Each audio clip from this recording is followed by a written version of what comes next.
Chapter 508. This matter seemed a little complicated. It was also a little subtle. It was a sudden visit to seek an alliance.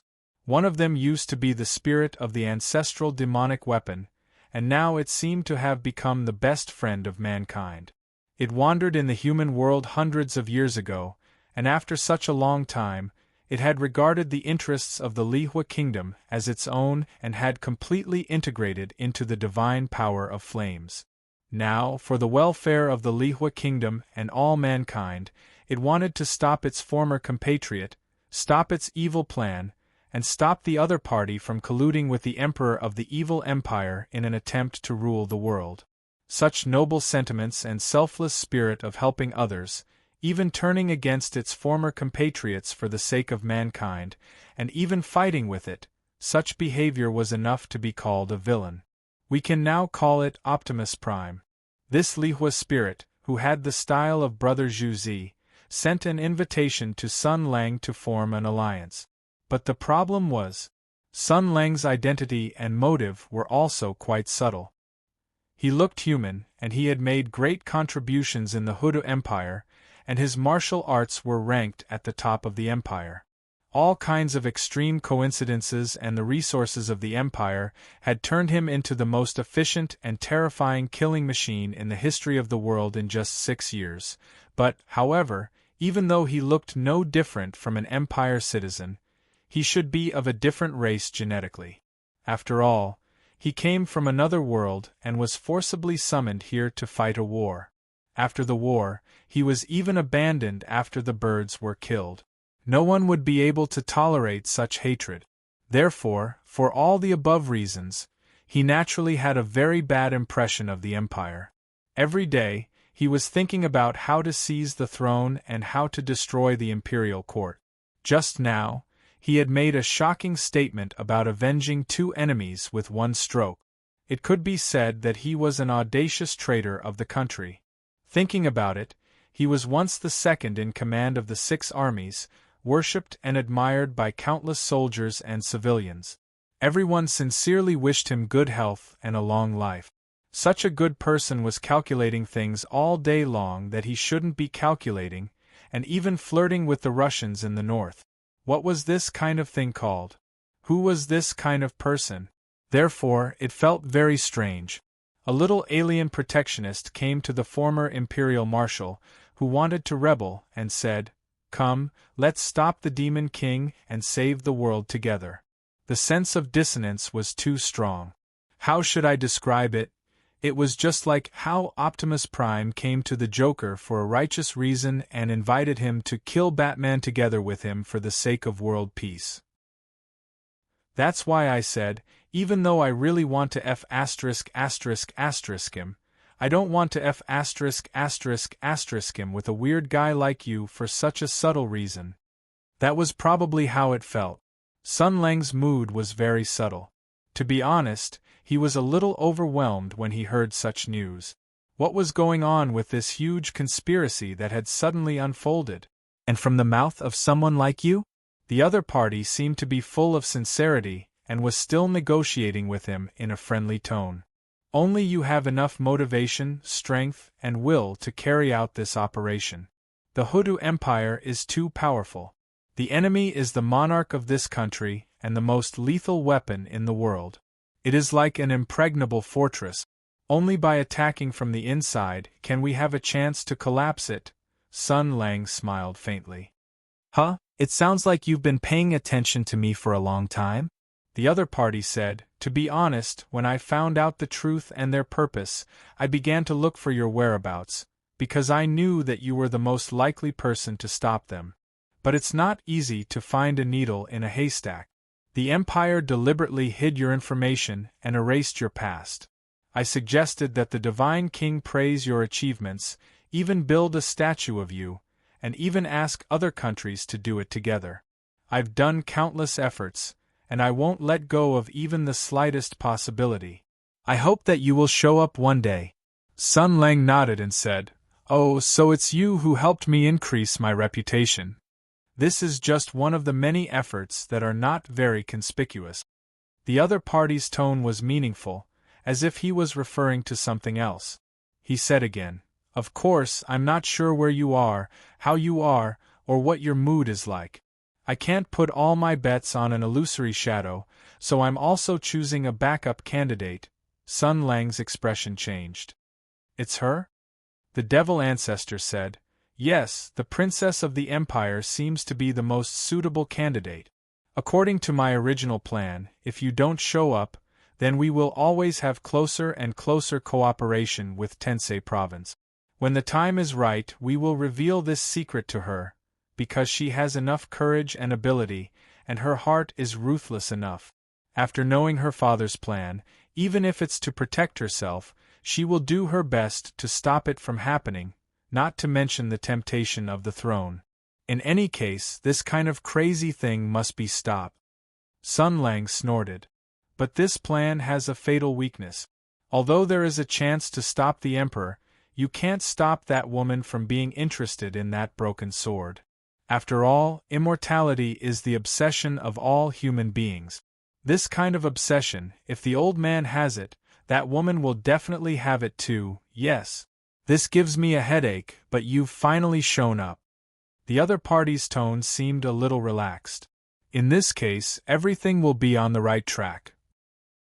"I'm much more relieved." Sun Lang did not speak. He was deep in thought. The will of fire was also waiting quietly. It knew that this was a matter of great importance, and it was not a decision that could be made easily. After a long time, Sun Lang looked up and smiled. "The cost of hiring me is very high." The other party smiled as well. "Money doesn't mean much to you and me, but I also know that wealth is the best pass to move through human society. There will always be a time when we need it, which is why it's better to be prepared. Over the past few hundred years, I've accumulated quite a bit of savings. I'm sure it can satisfy your request." As a capitalist mentor who had enlightened a conscientious private entrepreneur like Zhang Jianyuan, Sun Lang undoubtedly had all the characteristics of a law-abiding and honest businessman. He showed a sincere smile and said, "You're right. Money really doesn't mean much. If I need money, I can steal and rob. Who can stop me?" The will of fire thought about it and found that it made sense. "Certainly," it mused. "For champions like us, tangible matter is certainly something that is easily obtainable." "Then, you want intangible wealth, right? I'm the source of power in the Lifire Kingdom. You can say that I control most of the technology of the Order of Flames. There are some things that you'll definitely be interested in, but considering the thoughts of the Divine King and the bishops, I can't make it too obvious. I believe you can understand." Sun Lang said proudly, "Are you referring to those guns and cannons? Hoodoo has its own national conditions. The warriors of the Imperial Army can beat everything, and they are invincible in the world. What do we need those guns and armor for? No matter how sharp your cannons are, you still have to retreat when faced with Hoodoo's army. A real man should temper his body, transform his aura, and refine his spirit, waiting for the day when he becomes innate and divine. Then, he can destroy any armor or machine with a single punch. That's what a real man is. What kind of ability is it to rely on external objects?" The will of fire was speechless again. Although it was very upset that flame technology, which Lifire was proud of, was said to be worthless, and it could not refute.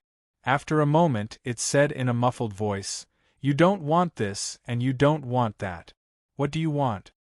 What else could it do? What did the other party want? Occupying Mingzhou and facing Lifire to the north, trade was a matter of mutual benefit. There was no need to bring it to the negotiation table. However, the other party did not want money or technology. What else did he want? Give him women? He didn't seem to be very interested either. Sun Lang also put on a troubled expression. "Aya, my heavenly empire is vast and has abundant resources. If you want to find some rare items, it's quite troublesome."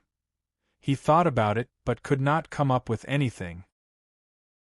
He looked up and said, "Let's forget about it.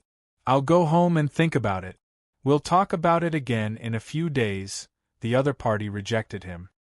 No, the reason I can communicate with you this time is because I used this servant as a medium. It's very troublesome to create a servant. We can't waste another one. There won't be many opportunities to communicate face to face like this in the future. We'd better set a tone now. But I really can't think of anything valuable. Sun Lang scratched his head, a little distressed, and then said, "How about this? We're about to reach a long-term strategic partnership anyway. Let's put this matter aside for now. You can give me a deposit to show your sincerity." The Will of Fire said in a strange tone. "How much money do you want?" "This is not about money." "Ah, if it's money, I do need it. After all, I'm going to the imperial capital to fight the emperor. Two fists can't fight against four hands. I'll need friends, so I have to use money. In this world, you can't just rely on favors. You have to be able to pay for people to follow you. How much? You can give as much as you want. I don't know much about economics." Sun Lang counted on his fingers. "Well, other than money, you can also give me some technology and weapons. After all, although we martial artists don't need those things, they can be used to guard our homes and equip our soldiers. After all, Mingzhou is about to become my base and our capital to fight against the South. The combat power of the army is also very important, right? The stronger Mingzhou is, the louder my voice in the imperial court. Oh right, there's also people. Can you give them as much as you want? I plan to form a foreign army. They're all foreign mercenaries. This is a special force that can play a decisive role in the battle against the evil imperial power. In addition, you can also send some researchers over." Oh. Right. I almost forgot. You're a dark theocratic country. Moreover, if you add a scope to a toy gun at home, you'll be dragged to the court to be hung and beaten. As the former marshal of the Hudu Empire, I'm very worried about the human rights of your country. So, give us some of your prisoners. Our celestial empire can help to reform and educate them. By the way, I like felons. The more serious the crime, the better. There's one more thing. After we complete this transaction, we'll be good friends, right? Then on our side, there are honest and legal businessmen who want to go to your country to open a factory and sell some things in order to support their families. You'll definitely give them tax-free policies and protection. Also, the thugs and researchers mentioned above, it's best if they're beautiful Russian girls. Hearing this, the Will of Fire finally couldn't help but ask, "Didn't you say you don't want women?"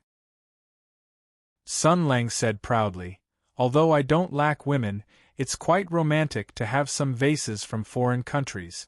At least they're pleasing to the eye, isn't it?" What happened next made the ancestor the devil more and more depressed.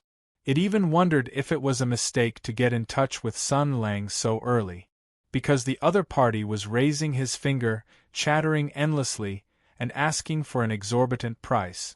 This was really too undignified. As the ancestor the devil, it was of ancient and noble origin.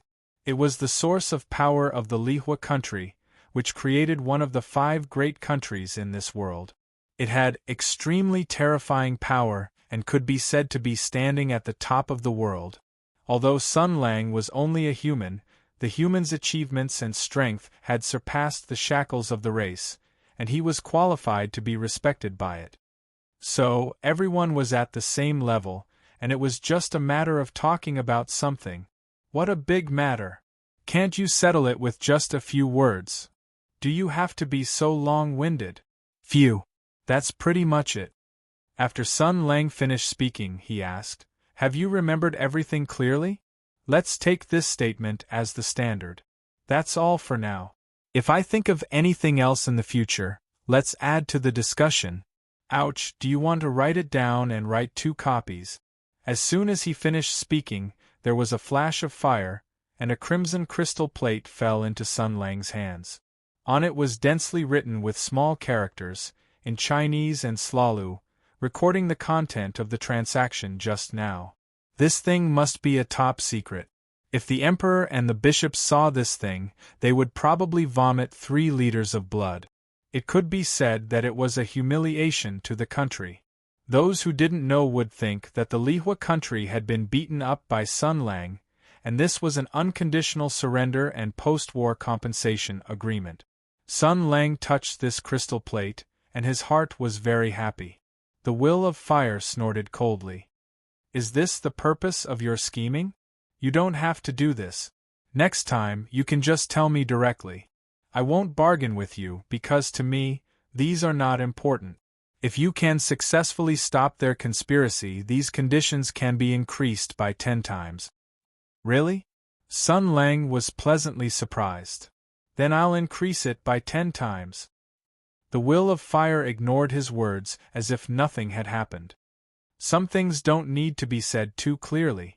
In order to ask you to do this, I have paid a sufficient price. I hope you can fulfill your promise. Some things don't need to be said too clearly, right? Sun Lang's expression didn't change. He smiled and said, "Same to you. Your brother's example is here. You also know the price of deceiving or angering me. I hope you are prepared for it. I have already said that I am very sincere. I hope that my next action will change your preconceived prejudice and doubts about me. I sincerely hope that we can cooperate happily." Sun Lang smiled and said, "Of course." Humph, it even agreed to such conditions. It seems that this guy is after something big. But, what does it want to do? In short, I'll scrape to my heart's content first. It would be a waste if I don't take advantage of it. Playing tricks with me. I'll play you to death. Chapter 509. The sea of fire exploded, the sparks dissipated, and the world around them became what it used to be. The halberd of the sea in his hand spun a few times and paused on the ground. Sun Lang took back the dragon crouching chain with one hand and wrapped it around his left arm, releasing the shackles that bound the seraph. Most of the fire mist in the seraph had disappeared, leaving only a fist-sized dot, which was probably something like a core, which was still expanding and contracting like a heart. Sun Lang put the crystal plate into his pocket and said, "How do we end this?" He was talking about the part that involved the kingdom of Lifire. The voice of the ancient demonic spirit came out from the heart core. The fire mist had consumed most of its form, and the remaining amount was not enough to maintain the spiritual communication that was extremely secretive and fast. Therefore, it could only use the most primitive voice transmission. It replied, "Just leave it to us. From now on, you will not encounter any obstacles or difficulties from the distant fire. Just focus on dealing with the south." But Sun Lang said, "Be more specific." "Okay." The ancestor explained, "The Death Messenger and the Lone Walker have turned back. The 2 flame guards can stay as your assistants and be responsible for communicating and coordinating the cooperation between the 2 sides." Sun Lang asked, "Courier was under the command of the bishops, and Long Wanda was a warrior of the Divine Emperor. The latter is fine, but if the former stays, it will be tantamount to defection. Won't it attract the attention and backlash of the bishops?" "It doesn't matter. The essence of a political game is compromise and exchange. We will suppress the backlash from the bishops and force them to compromise, in exchange for not thoroughly investigating the Death Messenger's private pursuit of the Lone Walker, and ignoring the origin of this unrecorded seraph." Didn't you build this seraph?" "Wait." Sun Lang suddenly understood and said, "You bet on both sides." "No, it turns out that you also have pawns in the bishops, and their positions don't seem to be low. Humph, it seems that you don't trust the Divine Emperor. Humans are cunning, suspicious, and selfish, especially kings. The more talented and bold the Divine Emperor is, the more I will be wary of him. In the words of the people of your empire, it's better to be prepared." The artifact spirit said meaningfully, "I have stayed in the Lifire kingdom for hundreds of years. Even if the people of the church are wary of me, the hundreds of years are enough for me to put a lot of useful chess pieces on this chessboard that is burning with fire." Sun Lang smiled faintly. "I'm afraid it's not just Li Hua's chessboard. Of course, but this should be a good thing. The devil laughed. We are now allies who are fighting side by side. It's a good thing for you that your allies are strong. Your recent military deployment on the border has made me uneasy. For the future peace between the two countries, I suggest that you withdraw your troop. Our troops are just passing by. Also, I think that opening up the borders for trade will help deepen the close cooperation between the two countries. What do you say? That's it. Are you kidding?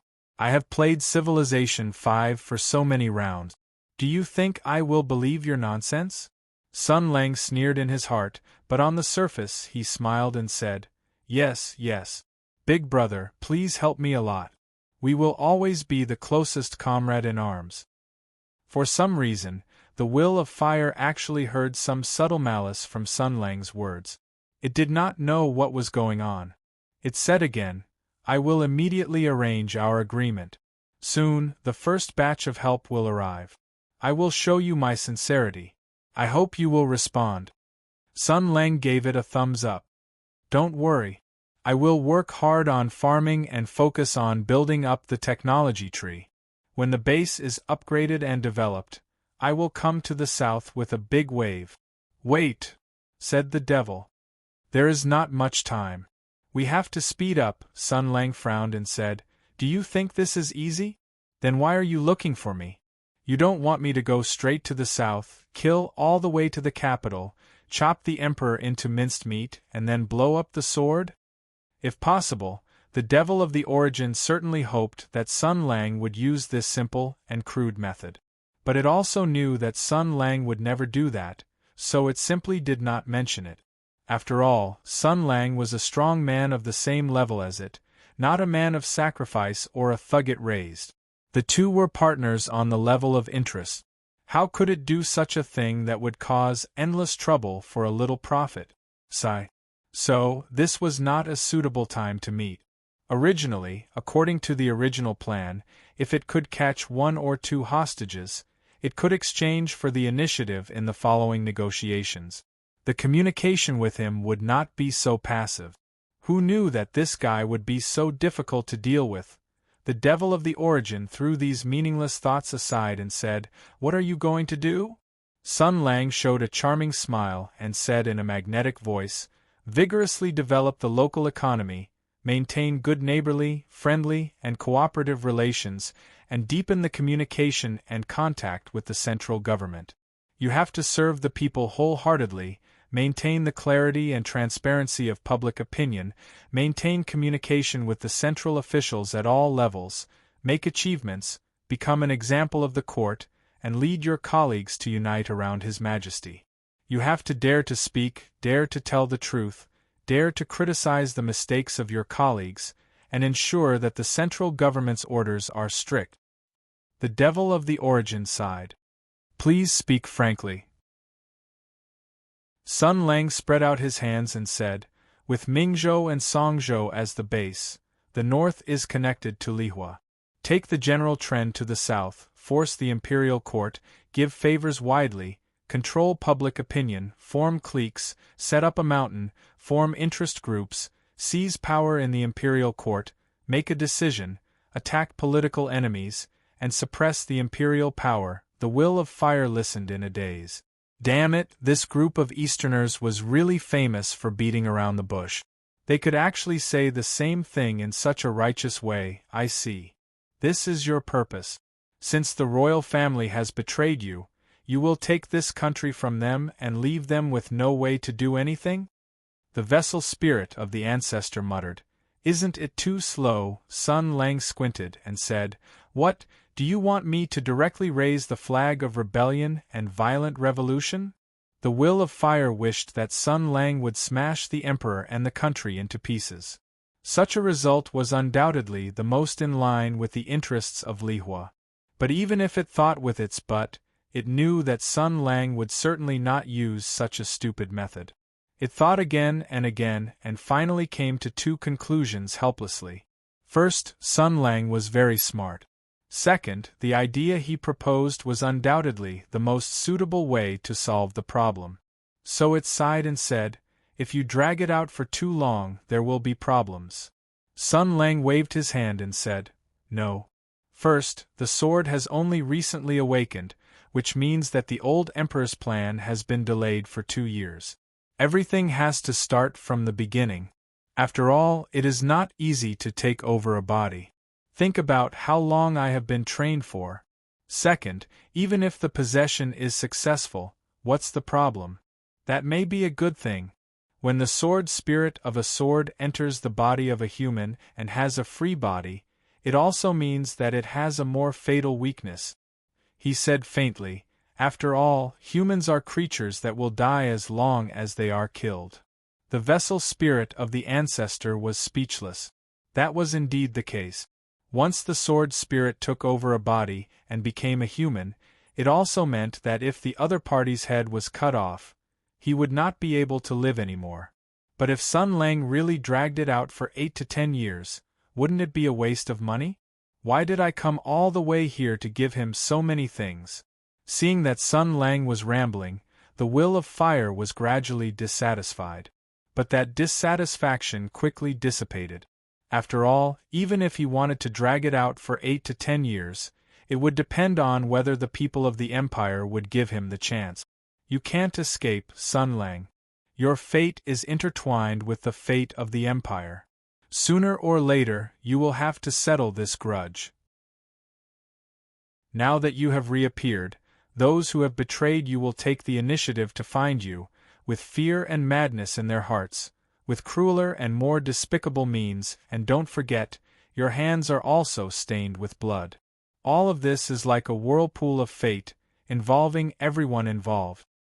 He will have to face all of this sooner or later, and what I have to do is to give him a little push from behind, and speed up the process a little. Then it will be time to reap the fruits."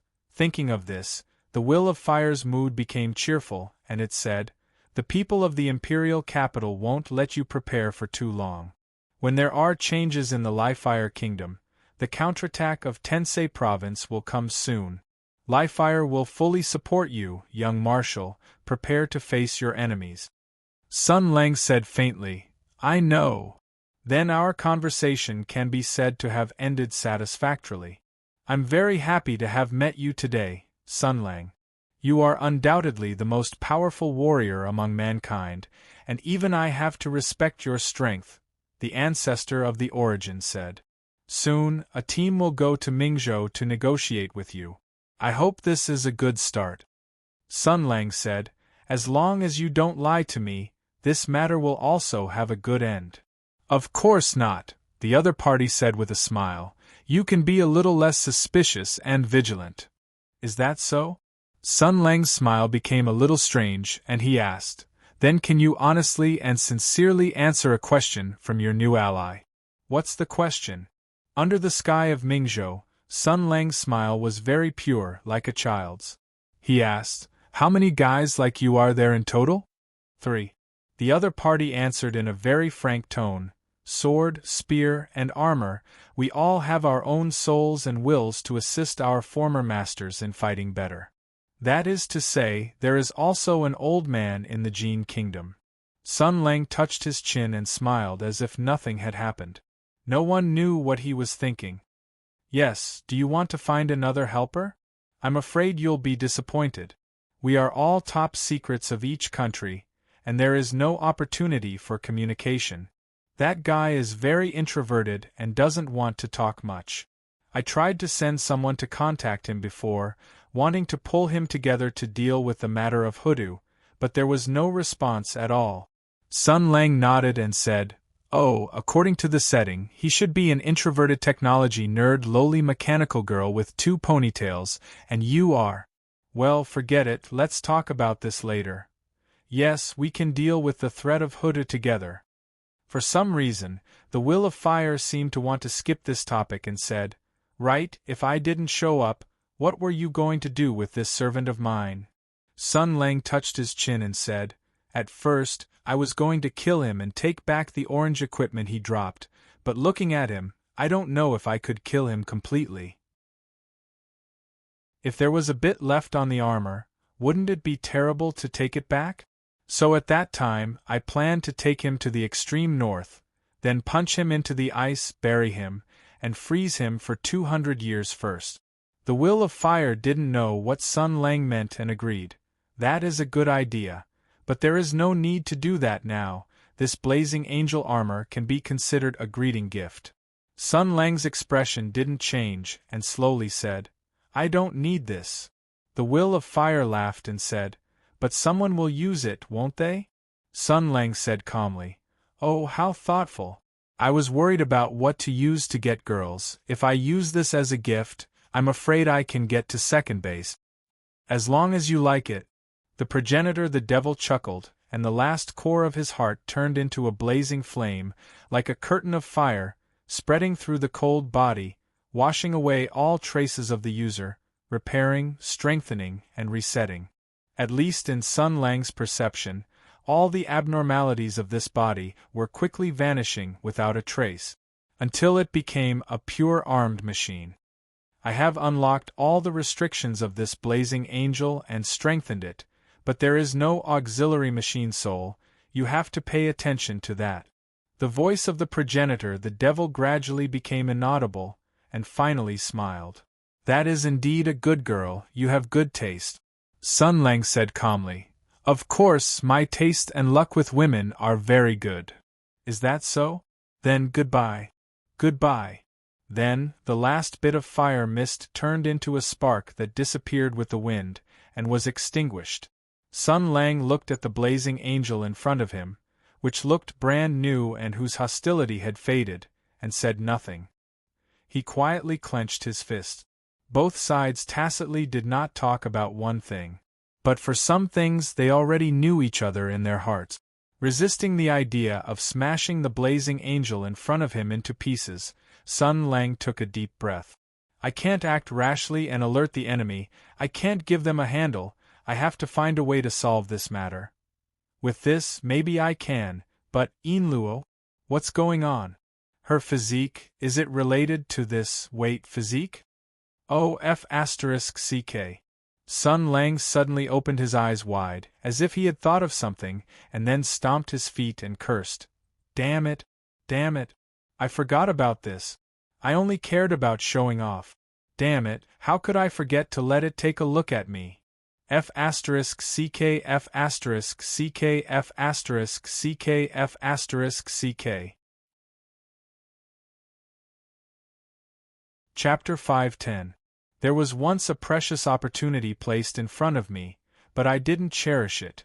That's because I was too pretentious. If God gave me a chance to load the file, I would definitely reach out my hand and ask my senior to stay, and then let it check my body and help me solve the problem that has troubled me for 2 years, so that I can send warmth and blessings to all the beautiful girls in the world. Sun Lang looked at the north with a confused face, and his back was very lonely. The wind rolled up the fallen leaves and swayed behind him. At least give me a way to contact you in case of an emergency. This great protection power was too strange. In the past 2 years, he had suffered a lot. He didn't know how many opportunities he had missed to enlighten confused girls. Every time there was a beautiful girl who admired him with eyes full of reverence, and almost took the initiative to throw herself into his arms, he had to put on a gentleman's face and reluctantly refuse. Because there were usually 2 results of not refusing. First, a life would be lost. Second, he would be regarded as a rogue. How should I put it? On one side was you, and on the other side was a girl with a flushed face, panting, and soft face. There were only 2 of you at the scene, and only the 2 of you had physical contact. In this case, if you explained to the onlookers that you didn't do anything, there would be people who would believe you. Sun Lang spent 2 years in this very sad state. For a normal boy, this was simply too terrible. 2 years without breast energy, his cock was about to explode. In the past 2 years, he had traveled all over the world, not only to empty his mind and calm his anger, but also to find a way to resolve the great protection power, but to no avail. The great protection power was a variant of the power of the great sword, and was the highest power of the spiritual level in the world. At least he had dug up a lot of ruins of the sky demon and collected a lot of ancient inherited secret techniques of human beings, but it was completely useless. But just now, he realized that he had spoken and communicated with the world's oldest spiritual body. The origin fire of the raging flame divine power nation was an ancient spiritual body on the same level as the ancestors' imperial army. In other words, it could at least make very useful suggestions, Mom. Hi. I've lost the watermelon and picked up the sesame seed. Sun Lang took out the crystal board sadly. The humiliating terms that could infuriate the divine emperor and the bishops were now meaningless in his eyes. He sighed and said, "What's the point of having so many hairy girls if I can't rub their breasts?" But, fortunately, there would be a chance for them to meet again in the future. He had been holding it in for 2 years. Besides, there was still Yinluo. In fact, there was no need to rush. Sun Lang was sad for a while, but he quickly composed himself. He rubbed his chin and said thoughtfully, "That thing is not telling the truth. I'm afraid it has ulterior motives. It wants to add fuel to the fire and coax me into going to the capital to fight with the old thing. But it's right. Even if it didn't appear, I would have gone to the imperial capital sooner or later." He paced 2 steps on the spot, nodded and said, "In other words, there are still many opportunities to feign civility with it. Amen. How about this? Let's work a little harder during this period of time. Don't just take advantage of it and not do anything. The next time you talk to it, if you achieve great results, then take the opportunity to ask it about this matter. It won't be good if it doesn't answer. Amen, let's do that." If the will of fire knew that Sun Lang's fighting spirit had been ignited because of this reason, it probably wouldn't know whether to laugh or cry. But Sun Lang had finally become spirited. Then, the threat from the north has come to an end. Next is to reorganize our forces and prepare for the uprising. Sun Lang stabbed the ocean halberd into the ground and pressed his hand on the blazing angel's armor plate. He closed his eyes and a mysterious power flowed from his hand to the body of the blazing angel. "Open the door, for your uncle iron you." The blazing angel armor opened in response. Sun Lang laughed and jumped in. A moment later, the gorgeous and ferocious blazing angel soared into the sky. It did a few third brother brown moves in the air and flew shakily in the direction of Marquis Jingon Fu. The blazing angel flew very quickly. In less than the time it took to drink a cup of tea, it successfully landed in the third brother brown style and smashed a lot of flowers and plants. Sun Lang climbed out of the blazing angel that had fallen into the ground. He patted his head and spat a few times. "The controls are too complicated. It's too unfriendly to the players." Not far away there was a burst of laughter. The blazing angel is the highest achievement of the Parting Fire's military art. Only the most valiant warriors of the order are qualified to dance with it, and before that, they have to go through strict training and tests. You didn't go through any training at all, and being able to make it fly is already very surprising. Sun Lang turned his head and saw Yinluo walking over with a smile. He frowned. "Didn't I tell you to obediently hide? Why did you run out? If it was an enemy that came, I'm afraid your little life would be in danger." Yinluo pursed his lips and smiled. "The blazing angel can fly like this, the pilot must be you. How could it be an enemy?" This blazing angel looks a bit different." Sun Lang's heart trembled. Then he gave a thumbs up and proudly said, "Of course it's because after I pulled out the pilot and smashed him to pieces, I used my supreme skills to throw light at him and grind him. I refurbished him inside and out. Of course it looks very different." Yinluo nodded and said with a smile, "It's already been completely taken care of? Then Sir Joseph." Sun Lang smiled and said, "I left a little mark on the 2 blazing angels. I can sense their position. Long Wanda is already on his way back. Everyone is happy." The girl first breathed a sigh of relief, and then showed a worried look. "But Li Hua, you killed the pilot of this blazing angel. I'm afraid they won't let it go. Do you want to?" Sun Lang waved his hand and said, It's not that serious. Before I killed him, I got a lot of useful information. The next thing is to get in touch with the Divine Emperor and use his power to counterbalance the revenge of the bishops. This involves a political game. We have enough chips, so don't worry too much. Inluo nodded as if he understood. This kind of political thing, the girl had always been confused. Since Sun Lang said so, he could be a little relieved. Sun Lang looked at Inluo's faint smile that came from the bottom of his heart, and his heart suddenly tightened. I thought that I didn't have to hide anything from you.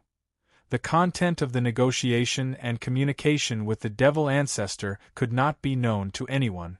This was a silent, tacit agreement between him and the other party. After all, it was a matter of great importance. And Inluo's secret, whether she had a relationship with the devil ancestor, and what was going on with her physique that could resist the great protection force. These things, before they were clarified and solved, could not be known to Inluo, but Sun Lang could not help but ask cautiously. Inluo, the girl seemed to be absent-minded. Hearing this, she came back to her senses and said with some panic and expectation, "What's wrong?" Sun Lang was thinking about something and did not notice the girl's strangeness. He just asked cautiously, "Well, when you were studying in the kingdom of Lihua, did you meet any strange people?" Inluo was stunned at first, and then immediately showed a helpless and tangled expression. He rolled his eyes and sighed. "Many, which kind are you referring to? Is it?"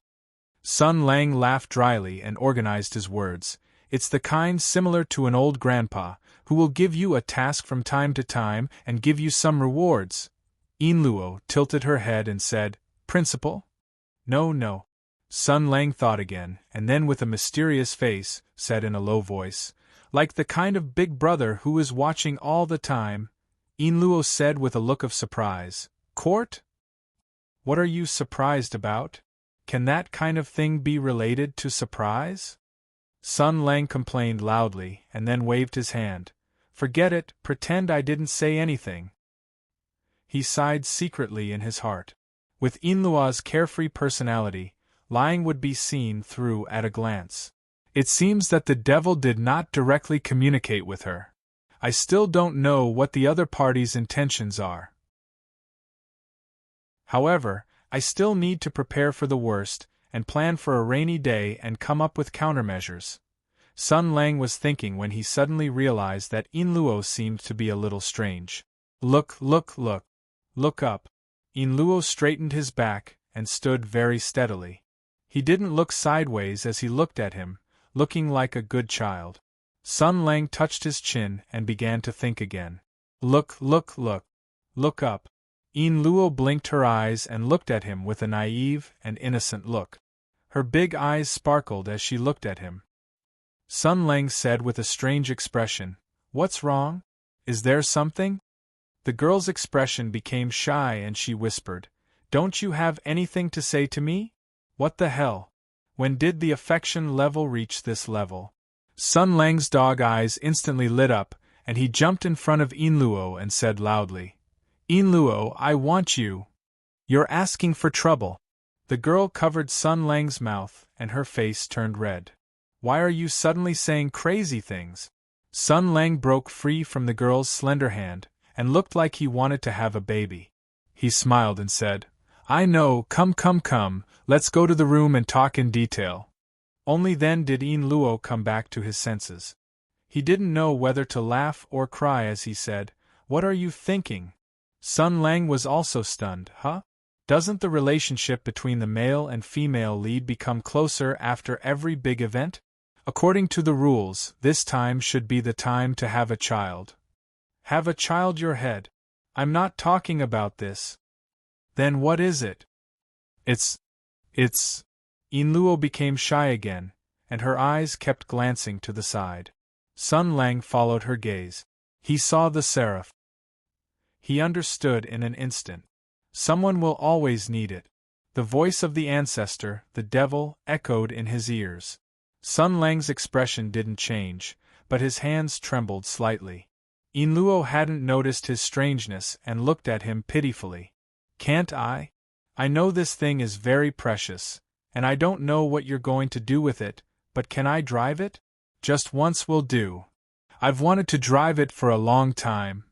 Oh no, this guy looks a bit cute now. That was because he felt that his request was a little too much, so he was a little embarrassed and hesitant.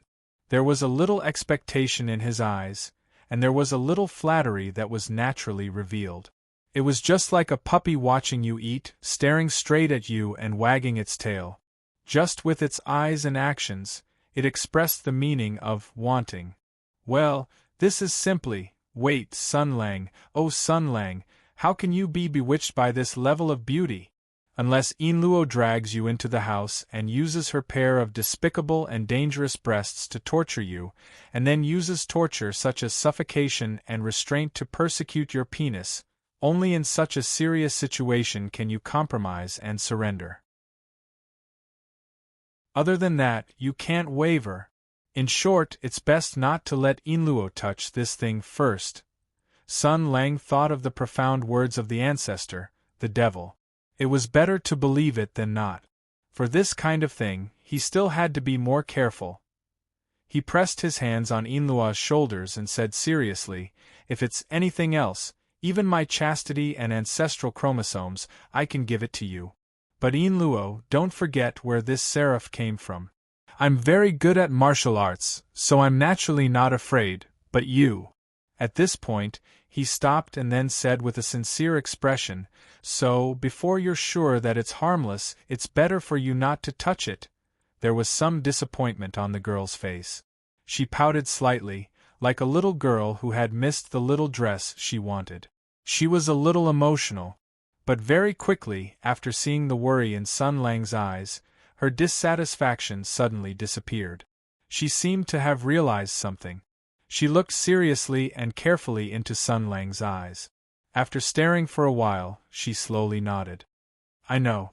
Everything is fine, right? Sun Lang's tone was calm and firm. Yes, everything will be fine. Then let's put this thing aside for now.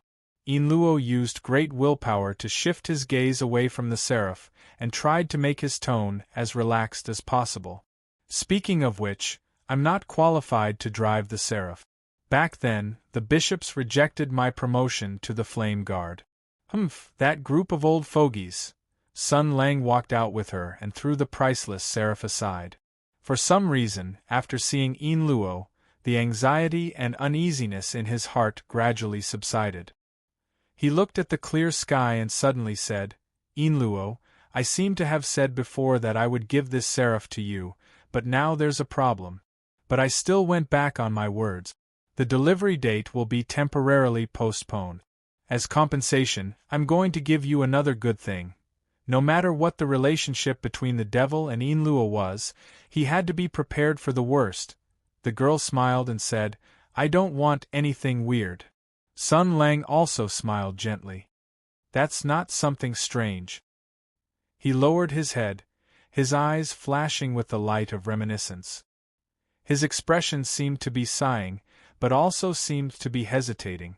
In the end, it turned into a relieved smile and said softly, How about I give you a sword? Yinluo patted the scabbard at his waist. But I already have Jinghong? Sun Lang smiled. That sword is a little better than Jinghong. Chapter 5:11. At this point, the matter had temporarily come to an end. Fate was like a thread of 1,000 possibilities. Pulling on one part would affect the rest. After iron armor entered Mingzhou, Sun Lang pulled back the string of his thunder bow, officially announcing his return. Like a chain of dominoes, many influences came one after another. The events that had occurred not long ago were only a small prelude to the storm. One could only advance, not retreat. These were challenges, dangers, but also opportunities. Just like when the Demon King sent a team to kill a hero, if they failed, they would inevitably become the hero's experience and equipment. No matter what challenge it was, as long as one won, one would become stronger and stronger, and one's advantage would become greater and greater. Just like in a game of chess, one would nibble away at one's opponent's territory step by step. The enemy was Tensei Province, the enemy was the Emperor, the enemy was the Yuanzhou Imperial Army, and the enemy was the entire empire. There was no right or wrong in the grudges involved, and there was no such thing as forgiveness or forgiveness. As the saying went, one side had to kill the other for this matter to be resolved.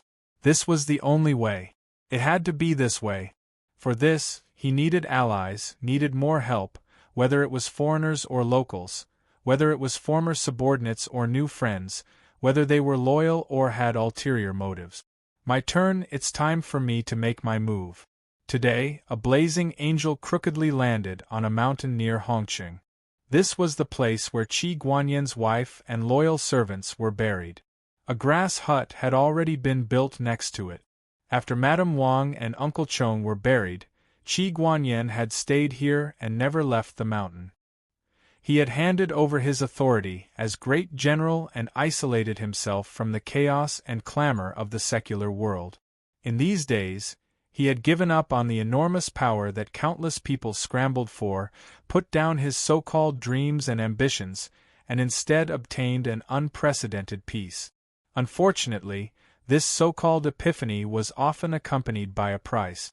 The 2 graves had been cleaned up, spotless and without a single blade of grass. The great general of the past sat in front of the graves, his back lonely and silent. The 2 people who had been buried here were the only 2 people in the world who had truly treated him well. His wife, who had supported him along the way, and his family, who had watched him grow up. These 2 people had used their lives as the price for him to break free from the heavy nightmare and obtain a chance to choose his life anew. But from then on, there was no one in the world who had truly treated him well. There was no room for anyone else in his heart. Sun Lang walked up the mountain along the path. Qi Guanyan built a hut and lived here. A group of elite cavalry was stationed at the foot of the mountain. They carried strict orders and blocked all visitors for their general, no matter who they were. There was only one exception. The main thing was that he couldn't stop it. For the past 2 days, under the guidance of Long Wanda and Kareel, Sun Lang had undergone a crash course in Iron Rider, Flame Guard training. He was learning how to operate the Blazing Angel. This fellow's martial arts were all learned quickly on the battlefield. He didn't have any serious growth in learning skills, let alone this kind of pilot training that was useless other than showing off. Thus, after learning for 2 days, he drove the Blazing Angel to show off to Qi Guanyan. Without a doubt, he met the loyal guards at the foot of the mountain, and a fierce epic battle broke out. There was no doubt that Sun Lang had recreated the glory of the ancient Mecha Master on this battlefield. He didn't use any weapons at all and had achieved 0 casualties. With a pair of iron fists, he beat the Mingzhou elites until they doubted their lives. This brilliant battle record and outstanding performance would undoubtedly make the Fire Nation's Flame Guards bow their heads in shame. In fact, if Qi Guanyan hadn't heard the commotion and stopped him, perhaps Sun Lang was afraid that Sun Lang would shout, "My hand is as hot as a raging fire, it roars and makes me spread despair and terror, the evil of this world from the deepest part of the world, break through the shackles of steel, reveal its true face, explode." Herring Doomsday Fist, or something like that. It was simply too terrifying. Sun Lang sat down beside Qi Guanyan and handed over the small bottle in his hand. "Try it." Qi Guanyan knew what it was. He took it and smelled it. "It's so light." Sun Lang smiled. "This is to be sold to the Russians. I specially took their taste into consideration. It can be distilled and filtered in a few days. There's no need to store it. It's simple and crude." The former general smiled and took a sip. He frowned. "What kind of wine is this? It can't be helped. The Russians like this. Different countries have different environments, cultures, and taste. Although there are many wines in the empire and the craftsmanship is rich, these guys don't like to drink. It's really a barbarian land. They can't appreciate the good things of our celestial empire." Sun Lang smiled and explained, "The empire's white wine can be divided into light, strong, and soy flavors. According to my observation, the Russians have no interest in the soy flavors. The strong flavors are average, and they like the light flavors. It's best if the wine they like is like water. It has no smell and no taste. When you drink it, you will only feel the spiciness and warmth of fire. This is the best wine they like. Qi Guanyin shook his head. Unbelievable. Sun Lang sighed. Empiricism really kills people. I thought the Russians would like Lao Gan Ma since they are so cold. Who knew that although their taste is strong, they don't like spicy food. Their taste is actually more sour and sweet. Moreover, they have a general lack of appreciation for good wine. The former empire's Grand Marshal was talking to the former general about the cultural environment of the Lihua nation. He also talked about business while he was at it. The two of them sat on the ground. Qi Guanyin was wearing a white robe. He tilted his head and listened with a smile. Ever since he let go of the past, the sharpness and fierceness of a soldier gradually faded. It was replaced by the elegance and gentleness of his personality. Now that the two of them sat together, they looked like two real good friends. He listened for a while and smiled. You really want to do business with the Lihua nation? Sun Lang spread out his hands. A few years ago, I once gave a lesson to everyone and introduced the various situations of war. A group of people only listened to half of it. They didn't have any concept of the so-called financial war, ideological war, cultural war, and economic war. Chi, let me tell you, capital is a sharp sword. Sometimes it will make you dumbfounded. Qi Guanyin pondered for a moment. Economic warfare, there is a saying in the ancient books, if you ride a horse accurately, you will be as accurate as the world. When it is light, it will leak, and when it is heavy, it will shoot. When it comes to fighting, it will leak, and when it is heavy, it will shoot. When it comes to fighting, it will leak, and when it is heavy, it will shoot. The country will raise the price of goods. Internally, it will take the profits of the rich. Externally, it will rob the wealth of other countries. Is this the principle? More ruthless than this, Sun Lang took the wine bottle from Qi Guanyin's hand and shook it. The manufacturing process will have to be simplified. The manufacturing scale will have to be expanded. The manufacturing process will have to be subdivided. Even the packaging will have to be redesigned. Then, it will be fully introduced to the Lihua nation. The Lihua nation has a clear hierarchy. The different identities and wealth will be different. The wine will also have to be divided into different grades. The initial goal is to make this wine popular in the Lihua nation. Qi Guanyin frowned. Just based on this? Sun Lang smiled. You don't understand. Once capital is out of the cage, it will become a monster that acts on instinct. It won't be easy to stop. Once this wine becomes popular in the Lihua nation, Zhang Jinyuan's wealth will continue to grow. At that time, he will think of two things. First, how to protect his wealth. Second, how to earn more wealth. The first point is easy. Since ancient times, the most reliable way to do business is to collude with officials and businessmen. He will use money to open the way and think about how to curry favor. With the support of the government, it will definitely be smooth sailing. In addition, he will also build his own private army, expand his influence, and recruit all kinds of people to work for him. As for the second thing, this wine will become popular in the country. He will definitely taste the taste of monopoly. Monopolizing the wine industry is just like monopolizing the next industry. He will find a suitable industry and find a way to monopolize it. In addition, in terms of wine, if he wants to earn more profits, he will have to raise the price or reduce the cost. The former is not very suitable, so he can only do the latter. As for the latter, he will find a way to find cheaper labor, such as slaves, criminals, and those guys who no one cares about when they die. But this is not the most efficient way. The most efficient way is to reduce the cost of raw materials. Sun Lang was still smiling as if nothing had happened. Wine needs a lot of food.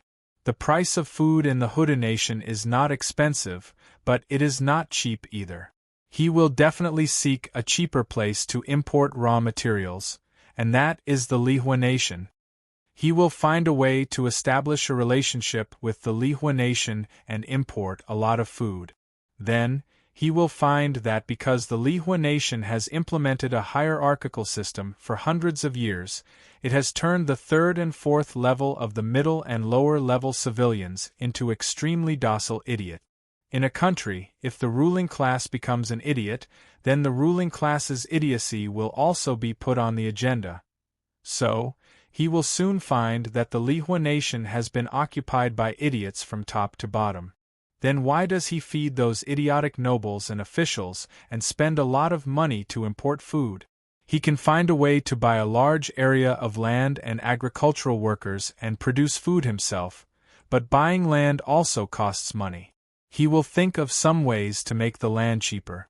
Later, he will feel that it is too troublesome and conspicuous for a foreigner to come out and annex the land, so why not support an agent?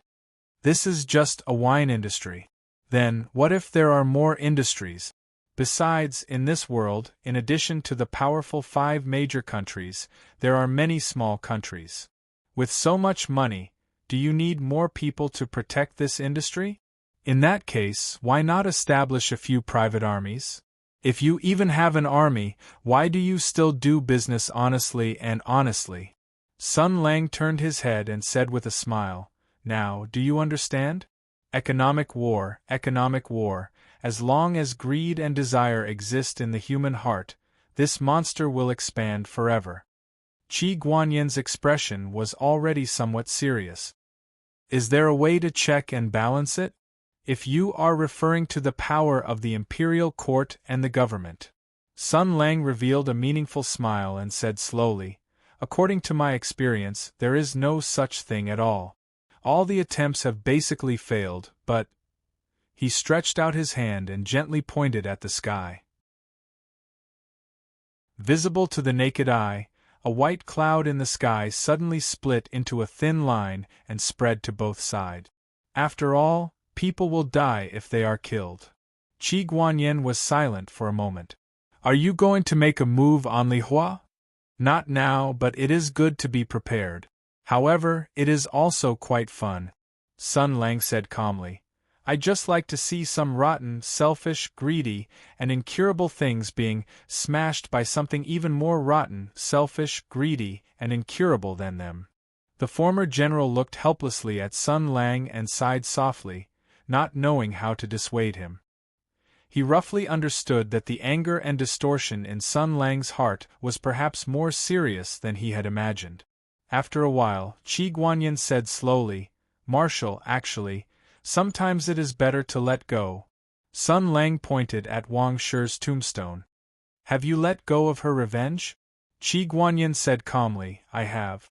She and Uncle Chong used their own lives to give me a new life, so that I can start a new life that I want to live, and not enter the whirlpool of revenge for her." Sun Lang's left hand trembled slightly, and then he said softly, "You and Kong Zhongwu are both lucky." The general shook his head slightly and changed the topic. "You didn't come to find me this time just to invite me to drink, right? If you have something to say, please speak frankly. Of course, if you want me to go out and do something, there is no need to talk about it. I am not in the mood for that." The marshal rolled his eyes.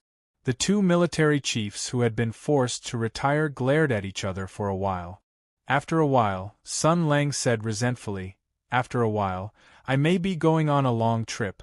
Although your position has been temporarily taken by Old Hu, the position of general is still reserved for you. The armies of Ming Zhou will still listen to you." Qi Guanyan was just about to speak when Sun Lang waved his hand. "Don't be in a hurry to refuse, Qi. The affairs of the world are unpredictable. After all, people can't be predicted. In short, during the time that I am away, if things change, I will have to ask you to take care of things." Qi Guanyan nodded without hesitation. "Marshal, I have yet to repay your kindness. It is my duty to do this." Sun Lang patted Qi Qi's shoulder in relief, and then said, Then, there is one more thing. There were originally two things, but since you don't want to be busy, there is only one. Chi-Chi said, "Please tell me." "You don't have to be so polite." Sun Lang hesitated for a moment, but still said, "After the battle of the Great Desolate Mountain, I left Hutu and went to the foreign territory. In the past 2 years, I did not pay attention to the affairs of the court, nor did I care if there was any important news. There are some things that you must be more familiar with, so I want to ask you." Qi Guanyin smiled. "I will tell you everything I know. Please ask." "Then I will ask." Sun Lang asked softly, "How are the remaining sword saints of the Empire doing? Where are the holy swords that have lost their masters?" Chapter 5:12. After Sun Lang asked that question, silence enshrouded the area. The atmosphere suddenly became quiet. After a while, Qi Guanyin lowered his eyes and said softly, "Marshal, why are you asking this?" Sun Lang said slowly, "Of course, it's because I haven't seen my old comrades for a long time. I miss them and want to pay them a visit." The general closed his eyes and said softly, "After all, I'm still a soldier of Hutu." Sun Lang said indifferently, "If you don't say, I'll ask Chao Patao. Some things can't be hidden." "Fine, I won't make things difficult for you. I'll ask them one by one, starting with the sacred sword." He looked at Qi Guanyin and said calmly, "Where's the sword of fire?" The other party hesitated for a moment. Just as Sun Lang said, if he wanted to know, he would eventually find out. Thus, Qi Guanyin replied, "The Seven Luminaries' sacred sword is a national treasure and doesn't belong to anyone. If its owner dies in battle, the sacred sword will be taken back by the imperial court and a new owner will be found." At this point, he looked deeply at Sun Lang. The previous owner of the Sword of Fire died in the Battle of the Great Desolate Mountain. The sacred sword was brought back to the imperial capital and hangs in the Mars Sword Palace, waiting for a new owner. Sun Lang asked, "Is there no news of a new owner?" Qi Guanyin shook his head. "No, I received an official document from the imperial court a year ago. The imperial court has its own laws, and the owner of the sacred sword cannot become a governor. Although I don't have the qualifications to compete for the Sword of Fire, I can still be a national talent. The imperial court ordered me to recommend a new owner, and I did recommend a few talents. Unfortunately, they were all eliminated. It's said that the selection was also left undecided because no one met the requirement." Sun Lang sneered. "Now that the situation is so serious, the old thing is almost on fire. How can he be as picky as before? Besides, the war has just ended and the heroes are still there. Now that there are a bunch of people in the court who can fight, I don't believe that they can't choose a fire sword master. It seems that these so-called sword master selections are all fake. The old thing has already secretly selected a good person. Oh, this feeling of being chosen." He waved his hand. "Let's not bother about Hui Yao for now. He's definitely hiding in the capital, and he can't run away. Let's continue talking. Next up are the living people. First, the Gold Radiance Sword Master. Where's that old thing?" Qi Guanyin's expression was a little strange as he slowly said, "This isn't a secret. It's said that Old Bai was ambushed in the early stages of the battle at the Great Barren Mountain and was forced to lead a lone army to fight against the Sky Demon. After the entire army was wiped out, he was seriously injured and fell into a coma, so he wasn't able to participate in the final battle. Instead, he survived. He's also one of the few survivors of the battle at the Great Barren Mountain." Sun Lang's expression was calm as he said, "So he was promoted and given a noble title?" "Not really. I heard that although Old Bai survived, he was seriously injured. In fact, he had already resigned from all his military positions and returned to his hometown in Qinzhou to recuperate. He only has a name in the imperial court." Qi Guanyin said indifferently, "We haven't heard much about him in the past 2 years. When he sent an envoy to visit, It was the people from the Bai castle who were in charge of receiving him. They said that everything was fine with the ancestor. Sun Lang smiled faintly. The general glanced at him and said, "But most people with discerning eyes can see that old Bai's injuries are probably not going to recover, so much so that his skills are greatly reduced. The imperial court probably didn't take back the gold radiance sword because they were concerned about their reputation and the feelings of the Tianyuan soldiers. After all, the imperial court made a big deal out of the battle at the Great Barren Mountain. It's really inexcusable for them to take away the sword master's holy sword right away." Sun Lang yawned and said, "In my opinion, after 2 years, when the people's hearts are at peace and the country is stable, the emperor will be ready to support the civil officials and weaken the military officials. The first thing he will do will be this old man. Let me guess. The imperial court is very generous and treats heroes well. Although old Bai has resigned from his military position, he can't let the hero's heart turn cold. Not only will the old man keep the holy sword, but his family will also be rewarded. Am I right?" Qi Guanyin nodded and said, "Yes, the imperial court has indeed rewarded the Bai family. It can be said that the imperial court is very generous and has bestowed upon them countless honors. Land, wealth, privileges, titles, and so on are nothing difficult. As a result, the Bai family is very famous in Qinzhou.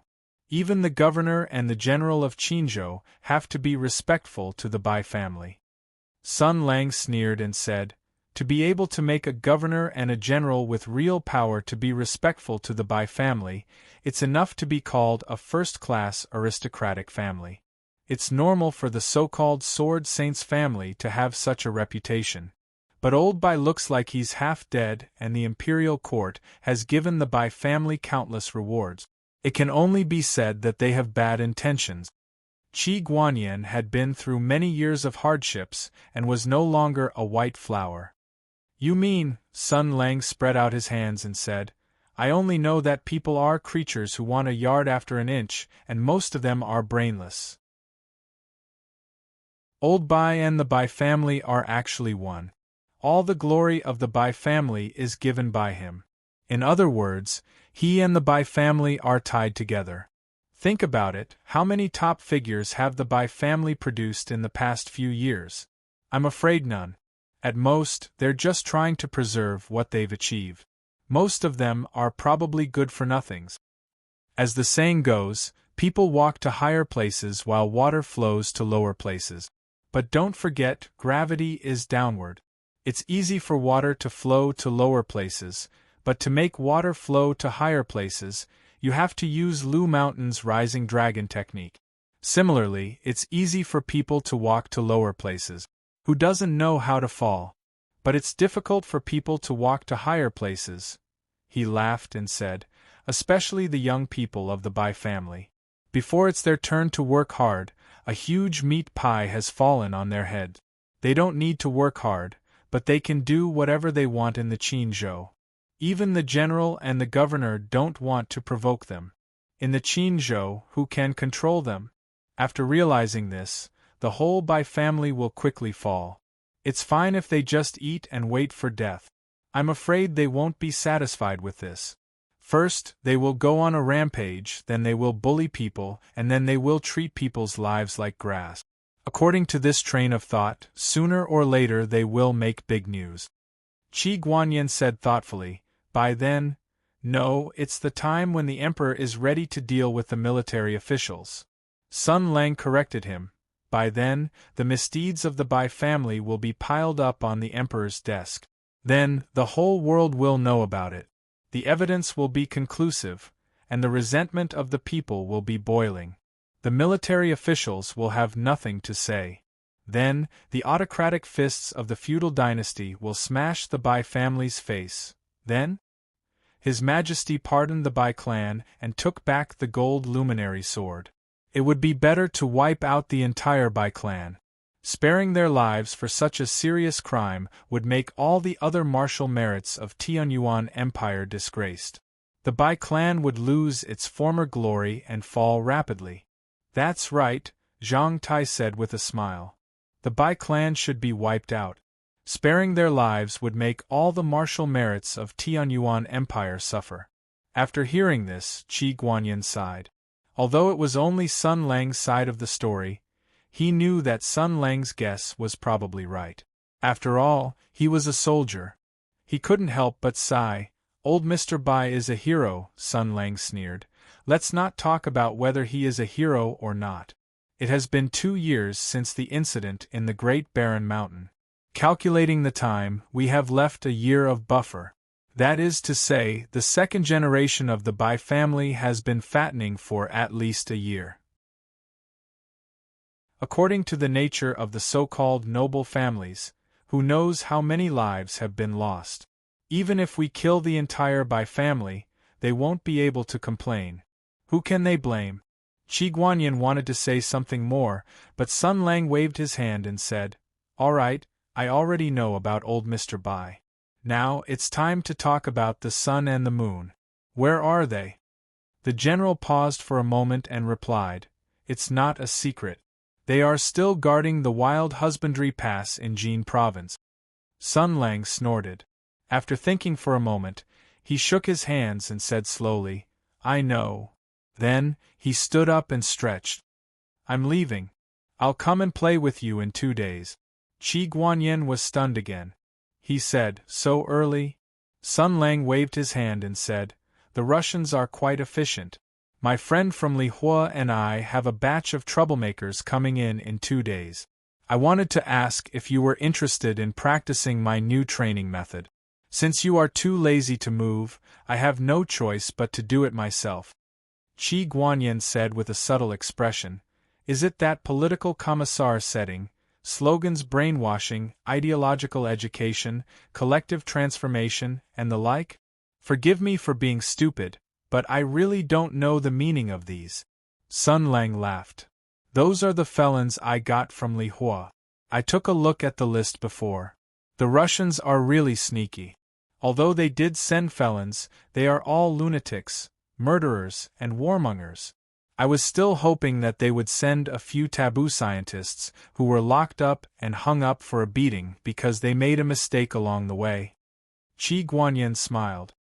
"They are not fools. Why would they send such talents over?" Sun Lang smiled.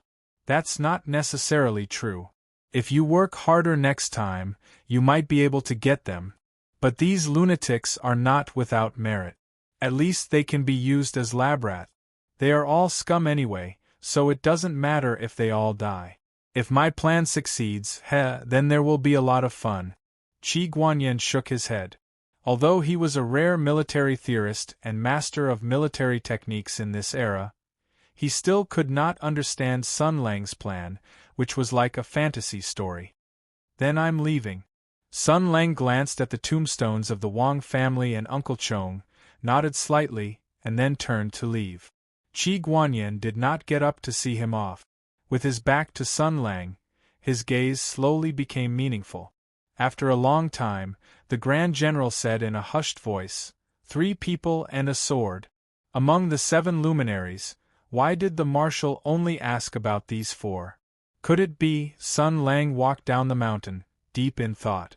After a long time, he looked up and smiled self-mockingly. "What's there to think about? Isn't it obvious?" About an hour later, the blazing angel landed in the backyard of the Marquis' mansion. The Marquis' mansion had been busy and lively lately. After all, old Hu, who was acting as Ming Province's military authority, had boarded Sun Lang's pirate ship. Lu Zhou had also taken the initiative to side with Sun Lang. Hence, there was no doubt that Sun Lang was the one in charge of Ming Province. In other words, wherever Sun Lang was, Ming Province's center of power would be there as well. Naturally, Sun Lang was in Marquis Jing'an's mansion. Old Hu and his family were also staying here temporarily. Moreover, many major events had happened in Ming Province recently. Not only did he have to deal with the next round of attacks from the imperial capital, but he also had to cooperate with Hu Shouxin to peacefully take over Ming Province's military authority. He was also in charge of the communication and cooperation with Li Fire. Lu Shoyan had been diligent in his work recently. It could be said that he was in pain and joy at the same time. The internal affairs of Ming Province were nothing, but the matters regarding the imperial capital and Li Fire were of the utmost importance. Lu Zhou did not dare to make decisions himself.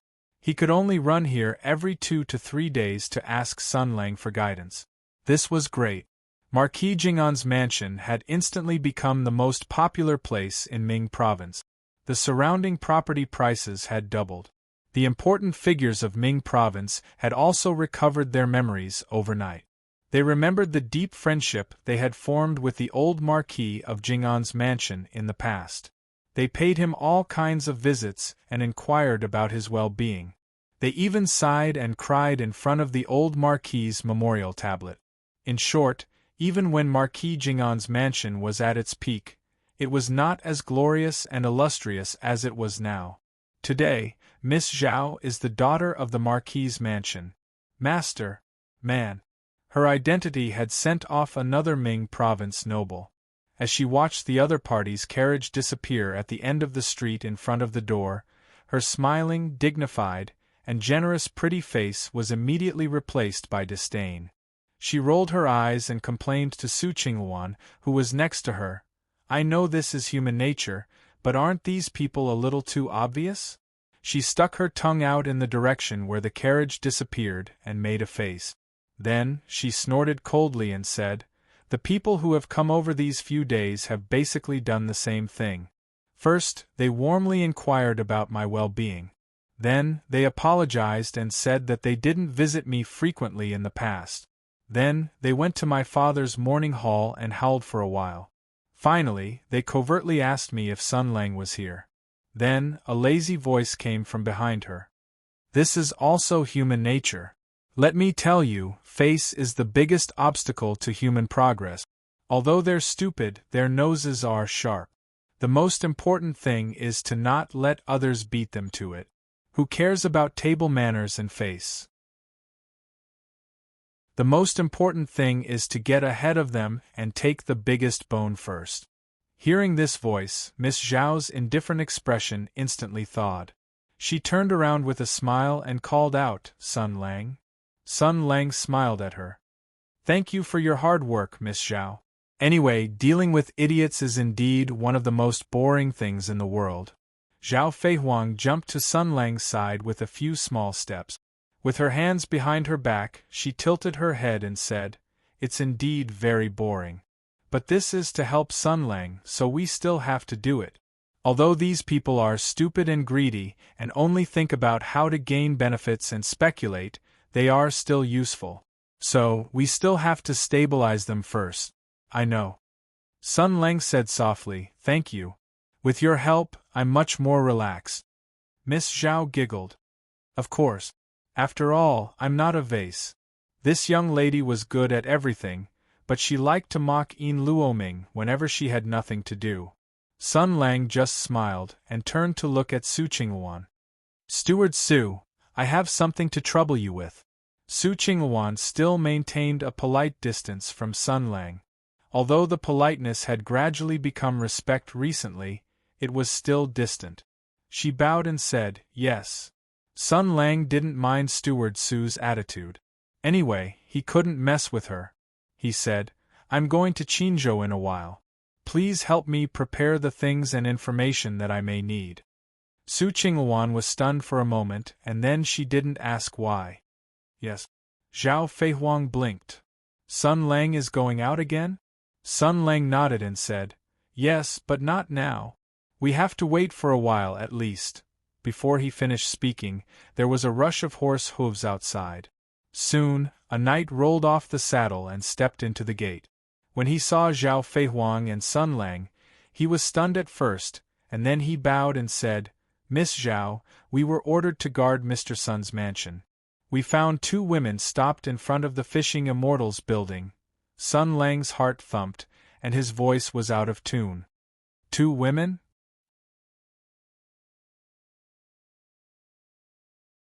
Chapter 513. Women. 2? Sun Lang's voice was completely out of tune, which startled everyone. Although the knight felt strange, he still answered honestly, yes. Ahaha! Ahahaha! Sun Lang let out a hearty laugh and rushed forward. He put his hands on the shoulders of the sturdy knight, lifted him up directly, and asked with a gentle face, "Are there 2 people? Are you sure? Are there 2 people? Aren't there 3 people?" The knight was lifted up like a little chick. His 2 feet were already slightly suspended in the air. He tried to struggle, but he only felt as if he was being clamped by a huge iron pincer. He was lifted up in the air without any room to resist. He looked at Sun Lang with a dumbfounded expression, and inexplicably felt somewhat frightened. His voice was a little weak, and he nodded subtly. "Yes, there are 2 people."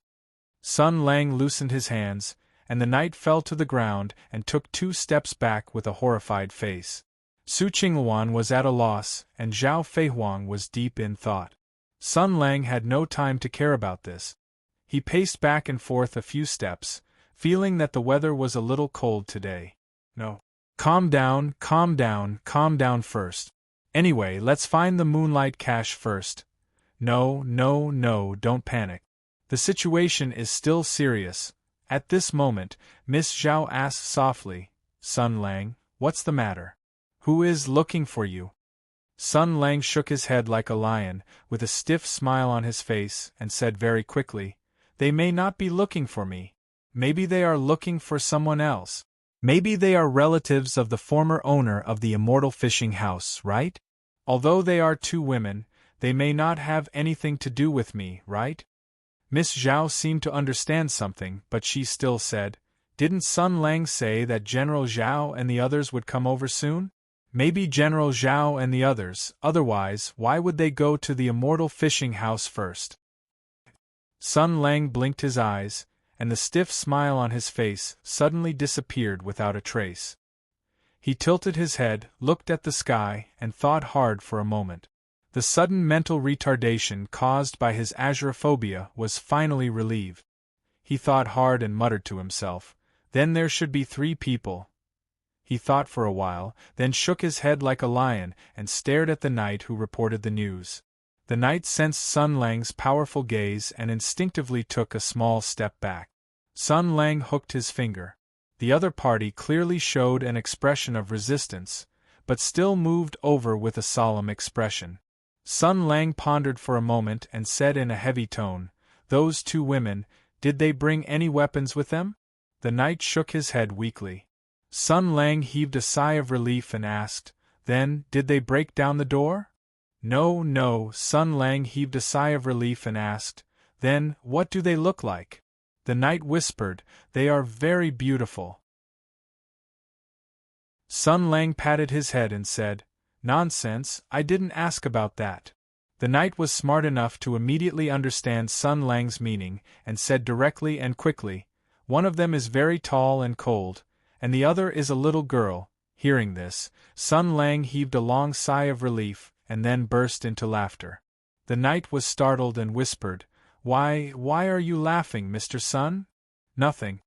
Sun Lang took out a handful of broken silver from his pocket, and stuffed it into the knight's hand. "Take it and go, whore." After sending away the confused knight, Sun Lang's face was filled with the joy of surviving a disaster. He paced back and forth on the spot, muttering to himself, I'm really thinking too much. How could the news spread so quickly? The Emperor and the others can't even wait to cover it up. How could they be so kind as to tell them?" Zhao Feihuang asked in a low voice, "Who is it?" Sun Lang cleared his throat and stood proudly with his hands behind his back, as if nothing had happened. Nothing. I thought it was an old friend that I haven't seen for a few years." Ha ha ha ha. Miss Zhao looked at Sun Lang's appearance, and had already guessed most of it. But she was very smart and didn't point it out. Instead, she went along with Sun Lang's words and said with a smile, "Seems like it isn't?" Sun Lang nodded and said proudly, "It's obviously Aunt Lu and Sima Ping. How can it be them? I must have missed them too much, so much so that I made a mistake. Listening to the wind and believing the rain. I still need to improve my posture. I should have realized it long ago." How can they come? He turned around and gave a thumbs up, revealing a bright smile. I'm a professional marshal. I'm a meticulous strategist. They definitely wouldn't know about this. Who would tell them? How can they have a reason to come? What am I worried about? Miss Zhao nodded repeatedly and said, Then why don't you go and receive them? Also, didn't you say that General Zhao is traveling with Master Lu and the others? Why don't I see General Zhao? Sun Lang nodded and said, You're right. I'd better go and welcome them. Then he hummed a song and happily skipped out the door like a little deer. Miss Zhao stood in front of the door and waved at Sun Lang's back. After watching his figure disappear at the end of the street, the gentleness and smile on her face instantly disappeared. She turned around and jumped into the door without saying anything and ran back in a hurry. As she ran, she shouted, Where's the cow? Cow! Hurry up and come out. Something big happened, something big happened. The worst-case scenario that he expected didn't happen. Sun Lang didn't have to be battered and exhausted and escape in a panic. Instead, he happily welcomed his harem. This undoubtedly made his mood very good. Especially Master Lu. Master Lu is here. Although Sun Lang had let the fiend sword Ji Du escape due to the transformation of Lu Jin's fiend sword, he had also obtained an unexpected precious treasure. That was Auntie Lu, who had obtained a portion of the fiend sword's power, had become able to resist the power of De Baojian. In other words, Master Lu can be controlled. Great. But the woman from before refused in every way possible. Presumably, as a young woman who was worried about getting married, once she found that she had a market again, she picked up the childish and pretentious feelings of youth. She didn't want to connect this matter with gratitude and seemed to want to slowly cultivate feelings or something. This time she couldn't run away. Happy on happy occasion, Sun Lang couldn't stop smiling. He even wanted to make Ji Er work overtime. But he suddenly thought of something and immediately stopped in his tracks. Wait. Master Lu can be controlled. In Luo can be controlled. But Master Lu didn't seem to know that In Luo could be controlled. In Luo also didn't seem to know that Master Lu could be controlled. Just when they thought that they were the only ones who could be controlled and were a little fearless, they suddenly found that another person who could be controlled as well had suddenly appeared with a Baiu sound and was having a good time with Sun Lang. What would happen? Compete for the post? That would be strange. You've read too many erotic novels. Sun Lang patted his head and paced back and forth. For a moment, he felt very troubled. After all, if this matter was exposed, it would not only be In Luo and Master Lu who would explode. Even Miss Zhao would be involved. At that time, when a few women met, something terrible would erupt. Well, it seemed that going to Qinzhou was indeed a rather urgent decision. As for now, he could only take one step at a time. Actually, it's nothing, right? Don't panic. As the Empire's marshal, what kind of storms and waves had he not seen? He had experienced many battles. This kind of situation was far from serious. As long as the two of them did not come over, everything could be discussed. Everything could be discussed. Sun Lang walked towards the street where the immortal fishing house was located with a somewhat subtle mood. Along the way, he saw the increasingly familiar street scene and a smile appeared on his face. Previously, in order to deal with the threat from Tensei province, they had moved to Marquis Jing'an's residence. But whether it was In Luo, Zhu Ying and Dongfang Xin, they all probably felt that that was their real home. Very quickly, the street where the immortal fishing house was located came into view. And two familiar figures also entered Sun Lang's line of sight. After seeing those two people, Sun Lang's heart finally fell to the ground. As expected, it was Aunt Lu and Sima Ping. I really thought too much. The moment he saw the two people, Lu Shuzhen also sensed it and turned her head to look over. Perhaps it was the mutual reaction between the power of the demon sword and the power of the sacred sword, or perhaps it was something even more romantic and mysterious, but they instantly noticed each other and smiled at each other. After being separated for a period of time, Aunt Lou seemed to have lost some weight, but her temperament was much more energetic than before. Previously in Lou Town, she was burdened with too many knots and doubts. She simply lived like a puppet. Now, her life was gradually moving towards another wide-open world. Sun Lang's mood suddenly became better. He came in front of the woman and smiled. "You're finally here." Lu Shujian felt a little strange. She thought that Sun Lang would immediately give her a fierce bear hug and take the opportunity to rub her chest. Why did he suddenly change? She thought about it and thought that she had the answer. "Humph, playing hard to get? You want me to hug you myself? What a joke, then let's just wait and see who can't hold back first." Thus, Master Lu revealed a smile. "Ping Er said that your home is here, but I didn't expect it to be locked. She said that you might be with Sister Zhao of some Marquis Jinggan Fu. I guessed so too, because I saw a sneaky person who seemed to be going to report," Sun Lang smiled. "Then why didn't you just go over?" Lu Shujian snorted. "Of course it was to see if you would come over of your own accord." Sun Lang smiled. Aunt Lu also smiled and then said, "I heard that many big things have happened in Mingzhou recently. Am I late?" Sun Lang sighed softly. Perhaps. He suddenly thought of the deceased Madame Wang. That chaste and extraordinary woman had ingested poison from Tensei Province during the most glorious performance of her life and died in her husband's arms. If Master Lu had been here at that time, would he have had a way to prevent all of this from happening? But very quickly, he rejected this idea. Madame Wang's heart was probably already dead. The moment Uncle Chong stopped breathing, she had already extinguished all of her fantasies. Regardless of whether the plan succeeded or not, she and her husband could never return to how they were before. Even if Lu Shujian's medical skills were 100 times better, she could not cure a heart that had already died long ago. Sun Lang said softly, "Indeed, I missed a lot of good shows, but there will be opportunities in the future. Speaking of which, did you find the demon sword?" Master Lu shook his head. "No. When we were tracking Jidu, Zhao Yunlong suddenly sensed something and said that something might have happened on your side. Thus, we decided to put Jidu aside and come to your side to see what exactly happened." Sun Lang heard this and smiled. "Then what about Chao Patao?" Hey. How long are you going to ignore me for?"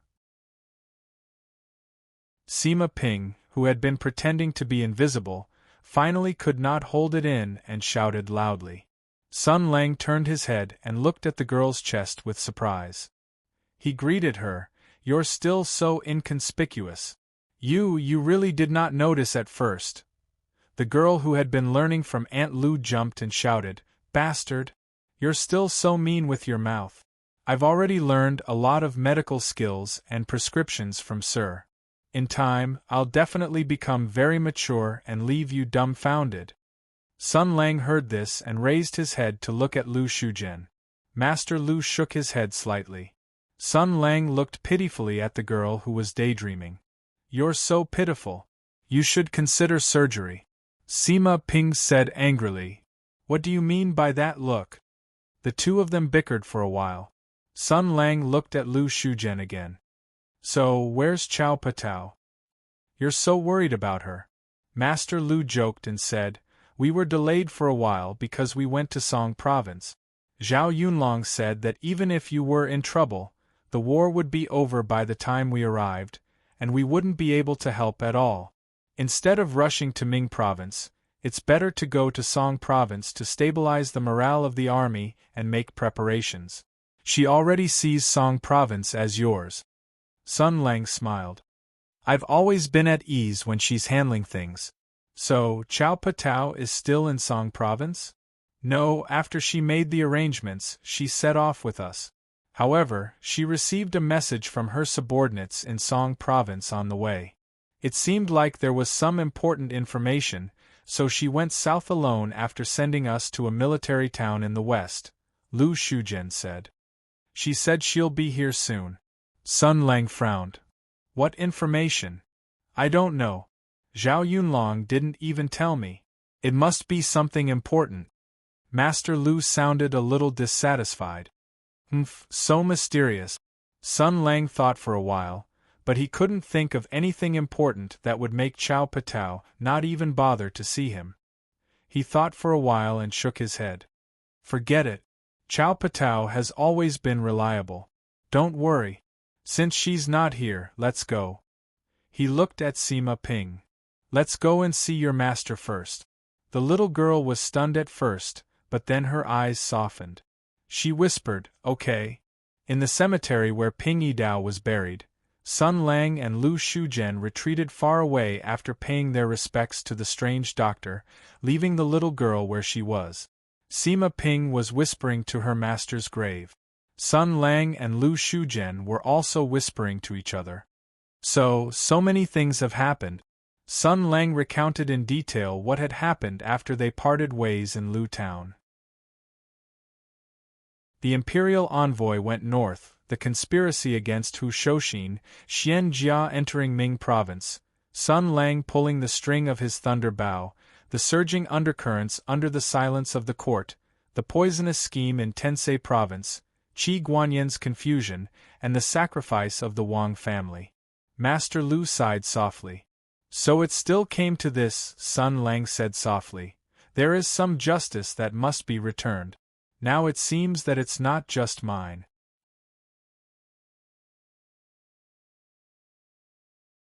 Chapter 514.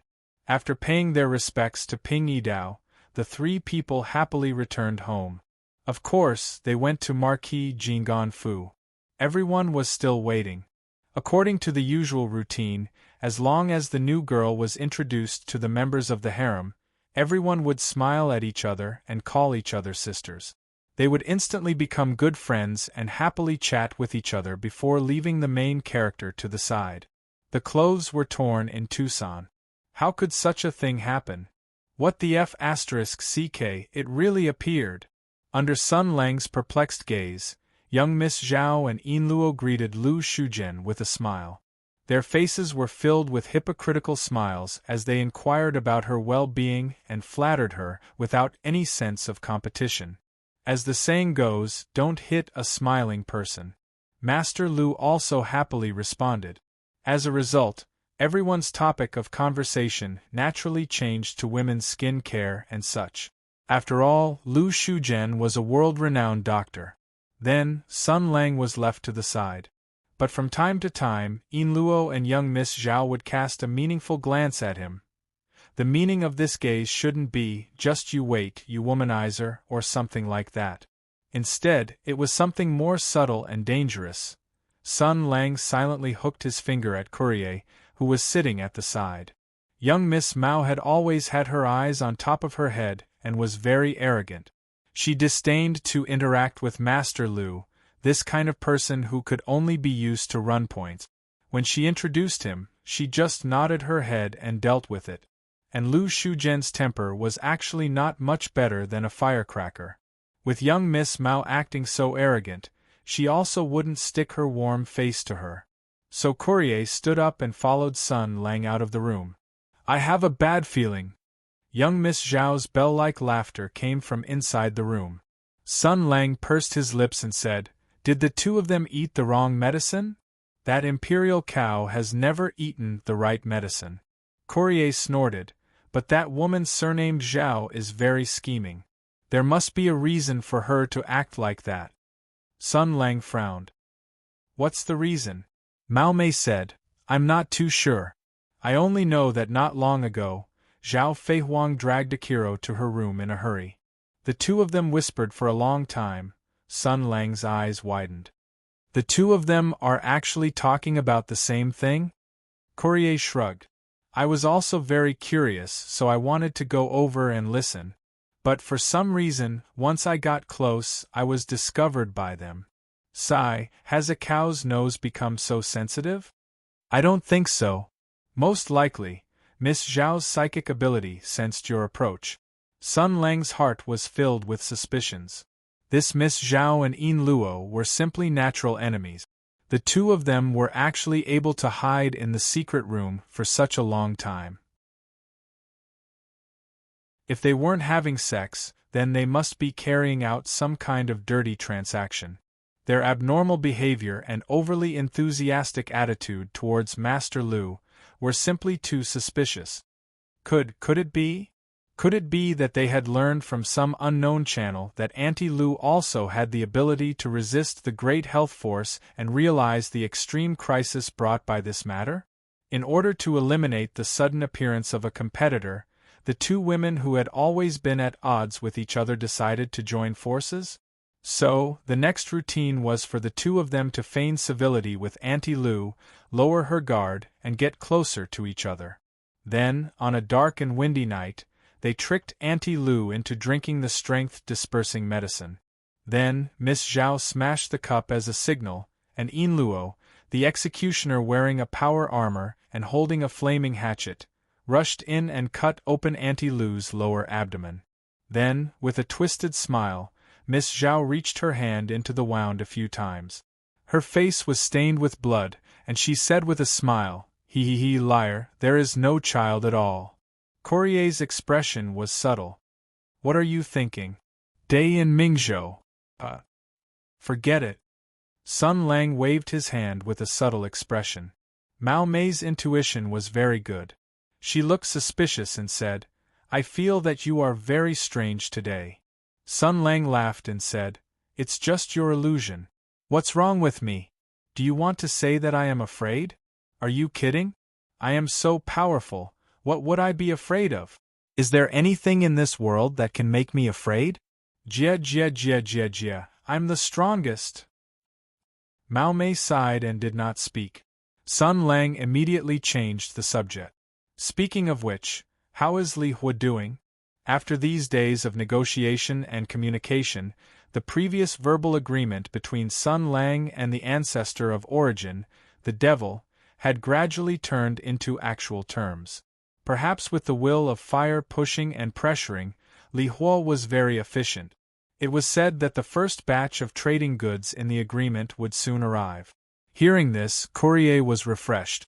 Mao Mei was entrusted by Sun Lang to be one of the candidates in charge of contacting Li Hua. After all, she held a high position in the church and knew many secrets in detail. With her there, she would not be fooled, although the possibility of being fooled was very small. Such an appointment made Mao Mei very happy. In fact, although she did not know when Sun Lang had negotiated such a big deal with Li Hua, and did not know how he had done it, it was not important. What was important was that this agreement had allowed Sun Lang to pick up a huge bargain. This man had the ability to reach this point, which already showed that her choice at the beginning was incomparably correct. This man undoubtedly had the aptitude and ability of a king. Anyway, she had now changed her master, so she had no psychological pressure to help Sun Lang move things from Li Hua to the new home. After all, plundering and robbing, for her who believed in the law of the jungle, was as normal as eating, walking, drinking water, and sleeping. Therefore, she said, previously, the first batch of negotiators had arrived at the border of the two countries by fast mobile vehicles and carried out preliminary contact with us. Humph, strange. Why didn't I know that the efficiency of the bureaucratic system was so high? It's as if the court is supervising them 24/7, Sun Lang smiled. This is a good thing. It's said that the first batch of aid materials is about to arrive, Big Brother? Hearing this, Courier showed a sarcastic smile on his face. To some extent, it is indeed materials. It seems that these bureaucrats are still a little dissatisfied. Sun Lang heard this and his expression changed. Could it be? Courier sneered. They gave us a small stumbling block. They said that although Li Hua has a large territory and a large treasury, everything has to be done in secret. Therefore, to secretly mobilize such a large amount of materials and funds, it will take a period of preparation work. Only a portion of the materials are ready-made, and they are not far from Ming Province, so they can be sent over at the fastest speed. Sun Lang smiled. It's almost as I guessed. I also thought that those felons would be sent over first, so I went to ask Qi Guanyin if he was interested in being an instructor. But now it seems that it is faster than I thought. Courier said lightly, the Gulag. Those felons come from the notorious Gulag Purgatory, where the most dangerous criminals in Lihua are imprisoned. Sun Lang's eyes lit up. Do you know where it is? It sounds like a good place. The Gulag Purgatory does not refer to a prison. It is more like a department responsible for the management of prisoners.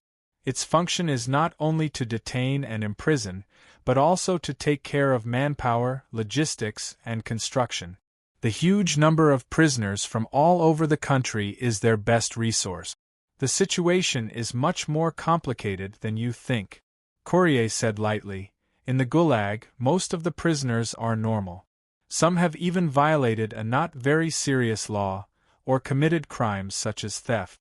Then, under the ruling of the local courts and tribunals, they are sent to the Gulag Purgatory for punishment and reform.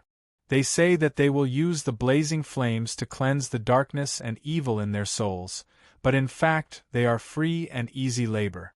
They use their strength and flesh to open up the land with the harsh environment for the theocracy. Sun Lang clicked his tongue. Then what about those felons? Are they also carrying hoes to be reformed through labor? How is that possible? Those are the most dangerous lunatics in the world.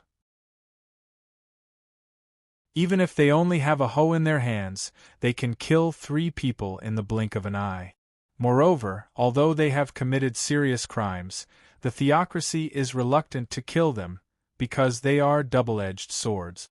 If they are used well, they can also kill people. They are different from ordinary prisoners. If they are rescued, the consequences will be extremely serious. Therefore, the theocracy imprisons and guards against them at the highest level. They must be locked up in an extremely secret place. Speaking of this, even Courier's face showed some hesitation. What do you want those people for? To train them into men of sacrifice? I have seen the list. To be honest, the people on it scared me. Some of them, I even thought they had died long ago. Sun Lang gave a thumbs up and said proudly, I want to use truth and justice to reform them. As the successor of the sickle and hammer cult, I am very good at turning ghosts into people. Mao Mei looked at Sun Lang's confident appearance and shook her head. It's good that you know what you are doing. I just want to give you a piece of advice. Never let down your guard against those guys. Also be careful. I feel that the cult will definitely plant spies in this group of people. Sun Lang smiled mysteriously. Then they will definitely receive a big surprise. Just as they were talking, Miss Zhao's voice came from inside. Young Master's son, what are you saying to Courier? It's almost time to eat. Sun Lang smiled at Courier. Let's go. Because of the arrival of Lu Shuzhen and Sima Ping, the Marquis of Jing'an's Fu was very lively. Because of the recent turmoil in Mingzhou, everyone was busy gathering power, consolidating the illegal regime, and preparing to challenge the central government. They had been very busy. Taking advantage of this opportunity, they could finally relax. As the magistrate of Mingzhou, Lu Shouyan coordinated the work of all parties in his capacity as the provincial party committee. Hu Shouxin temporarily acted as the commander of the military region and firmly grasped the style of the military. And Miss Zhao, as the descendant of a loyal family, managed the family business well and had a lot of local influence. Naturally, she was an outstanding representative of the villagers. Taking advantage of this great opportunity, she also enthusiastically participated in social activities and contributed to the unity of the imperial court and the villagers. There was no need to mention Zhang Jianyuan, this kind of progressive entrepreneur. Recently, he was busy expanding the scope of his business, attracting foreign investment, launching foreign trade, prospering the country's economy, and stimulating local domestic demand. There was also Taoist Bai Shui, this kind of religious figure, who answered people's questions and provided spiritual guidance, effectively maintaining the stability of society.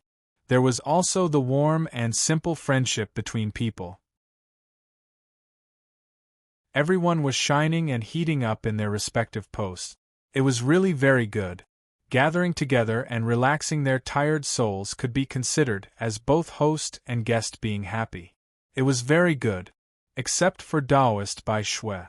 The Daoist by Shui drank a few cups of the new wine that Zhang Jianyuan brought and was a bit tipsy. He staggered a few steps and saw Sun Lang. He said with a face of surprise, "Ah, benefactor Sun, your face is a bit clearer than before. Let this old Taoist take a look. Aya, your face seems a bit ugh." Then he was kicked by Sun Lang to Zhang Jinyuan's side. The overbearing CEO understood. He anxiously and worriedly hugged the Taoist by Shui and called out to him.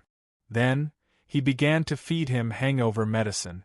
At the same time, he taught him a little common knowledge about ancient life. In ancient times, medical conditions were not developed.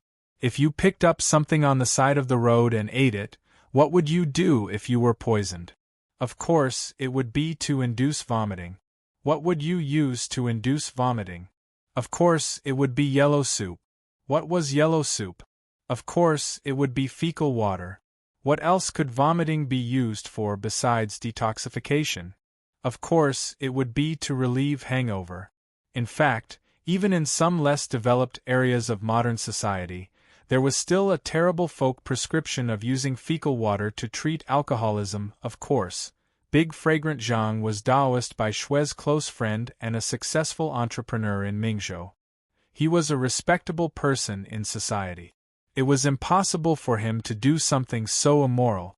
Yellow soup was too disgusting and too unhygienic. How could it be compared to stinky tofu juice, which was non-toxic and harmless? Therefore, Taoist by Shui, who had vomited again, started to fight with Zhang Jianyuan on the spot. The scene was so fiery that Taoist by Shui's new disciple, Wan Yuanzhong, was so scared that he didn't dare to speak. Well, everyone still remembers who this guy was. Because the scene was so beautiful, the female friends hurriedly left the scene. By the way, during this time, Yin Luo and Miss Zhao still maintained their enthusiasm for Lu Shujian. They sat next to Auntie Lu and asked her this and that. Even after they left, they held Auntie Lu's hand, as if they wanted to find a place to eat a second round. Therefore, only a few stinky men were left in the scene. After Hu Shouxin sent his wife back to her room, he turned back. As for his daughter, Hu De, during this time, she had become good friends with the other two brats in the house. Together with Sima Ping, who came back, the four little girls ran off to play crazily somewhere. He saw Sun Lang sitting on the side, so he walked over and said, "Miss Zhang and Miss Zhao are pestering Master Lu. I'm afraid they want to ask something. Is that okay?" Sun Lang was stupid again. He just didn't want to admit it. By now, he had already guessed it. He hesitated for a moment and said softly, "Yin Luo and Miss Zhao will know about this sooner or later. The important thing is, I still don't know how to face it. I've already said goodbye to my past. I'm no longer the young Master Jia that they remember. I just want to be myself. But they might cry. I don't know if I can be ruthless, and I don't know what they want." Hu Shouxin also sighed. He said, "If they really come, what will you do?" Sun Lang said decisively, "Run." So cowardly.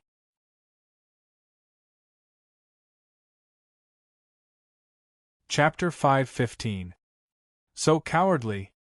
Hearing Hu Shouxin's ridicule, Sun Lang proudly said, "This is called a strategic shift.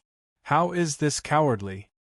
Hu Shouxin clicked his tongue and said, "You're the only one who calls running away at the first sign of trouble a strategic shift." Sun Lang said angrily, "What are you talking about?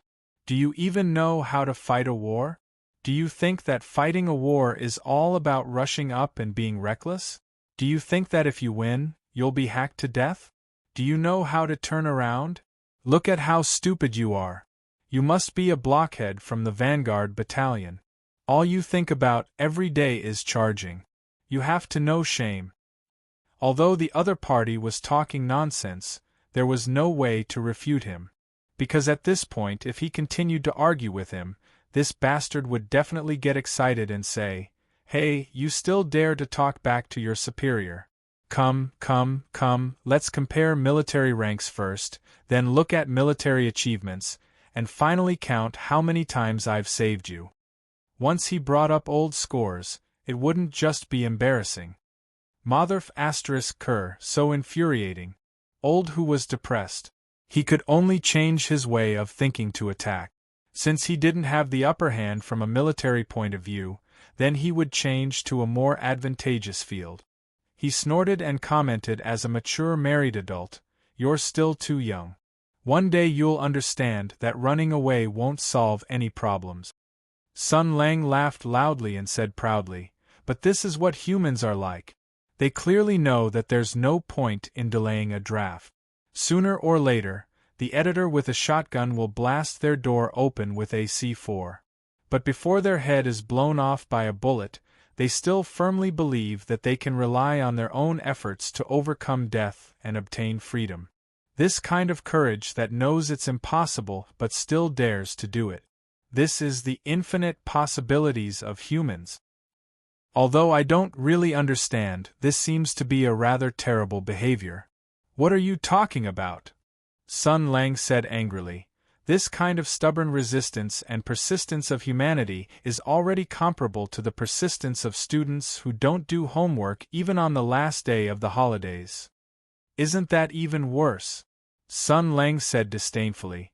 "So there's nothing to say to a stupid person like you." Hu Shoshin nodded and said, yes. "In any case, the one who will die will be you, not me." Sun Lang glanced at him, then cleared his throat, looked at the moon in the sky, and took a deep breath. Shut up. F***ck. What's the point? Hu Shoshin roared. "How long are you going to talk about this?" Sun Lang said nonchalantly, "I've already said it. Of course, I'm waiting for something more interesting to appear." Old Hu said gloomily, "Do you think you're very comfortable? I'll be waiting for a good show." When Instructor Lin and General Shui arrive, I'll definitely remember the way you run away and cry for your parents. How could Sun Lang be threatened by others? He sneered. "What, do you want to hurt each other? Come on, when will the two of them receive the news? Believe it or not, if I yell now, the whole Mingzhou will know about you. F***ck. If I don't use a loudspeaker, I won't be able to deal with you." Hu Shoshin said fiercely. "If you dare to do that, I'll immediately run to Zhang Yinluo and tell them all about your past scandals. Not only Instructor Lin and General Shui, but also—" Sun Lang took a deep breath and roared, "Mine." Hu Shoshin rushed over at lightning speed and hugged Sun Lang. "Brother! Don't talk. Brother! I was wrong, okay?" Sun Lang said with a shocked face. "So cowardly." Old Hu cried in his heart and could only say in humiliation, "Isn't this a strategic shift?" Sun Lang nodded with satisfaction. "You're a fast learner. F***ck, you little bastard. Wait and see." Old Hu swore in his heart while pretending to be polite to Sun Lang, planning to let the little bastard know how powerful he was. The two of them smiled hypocritically for a while, and then began to talk about work. They first discussed the movements in the capital, and then the policies toward Li Fire. "We don't have to be too vigilant against Li Fire for now, but we can't let down our guard. In terms of geography, the divine power of flames will always be the biggest potential enemy of Hutu. This is an objective fact, and it will never change based on the strength of the country or the relationship between the two countries. We can't even let down our guard because of their cooperation this time." Sun Lang said, "Although the enemy of my enemy is my friend, Mingzhou is sandwiched between the two countries and borders Li Fire. Our geographical position is even more awkward." Old Hu nodded. "Qi Guanyin is still powerful. With his influence and orders, I've almost grasped the situation of the armies in Mingzhou. But I'm afraid that they won't be able to fight a tough battle." Sun Lang smiled. Of course, we don't expect them to fight for us, but we can still pretend. Our confrontation with Hoodoo is mainly on the court and the negotiation table.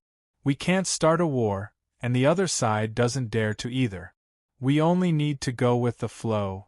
Is there still no response from the capital? Hu Shoshin smiled sarcastically. Although the news has been blocked, the court must know. After all, such a big thing has happened, and His Majesty knows nothing about it. It can only be said that the Empire has lost control of Mingzhou. Since His Majesty has discovered that Mingzhou is about to go out of control, he will do something no matter what. Sun Lang poured himself a glass of wine and stared at the clear wine in the glass. The moonlight reflected in the wine. He said casually, "What do you think the old man will do?" Hu Shoshin smiled bitterly. "If I could figure this out, would I be targeted by the Tensei province?" Sun Lang smiled and gulped down the wine in his cup. "I don't know, but we only need to know that we were the ones who made the first move. We were the ones who made the first move.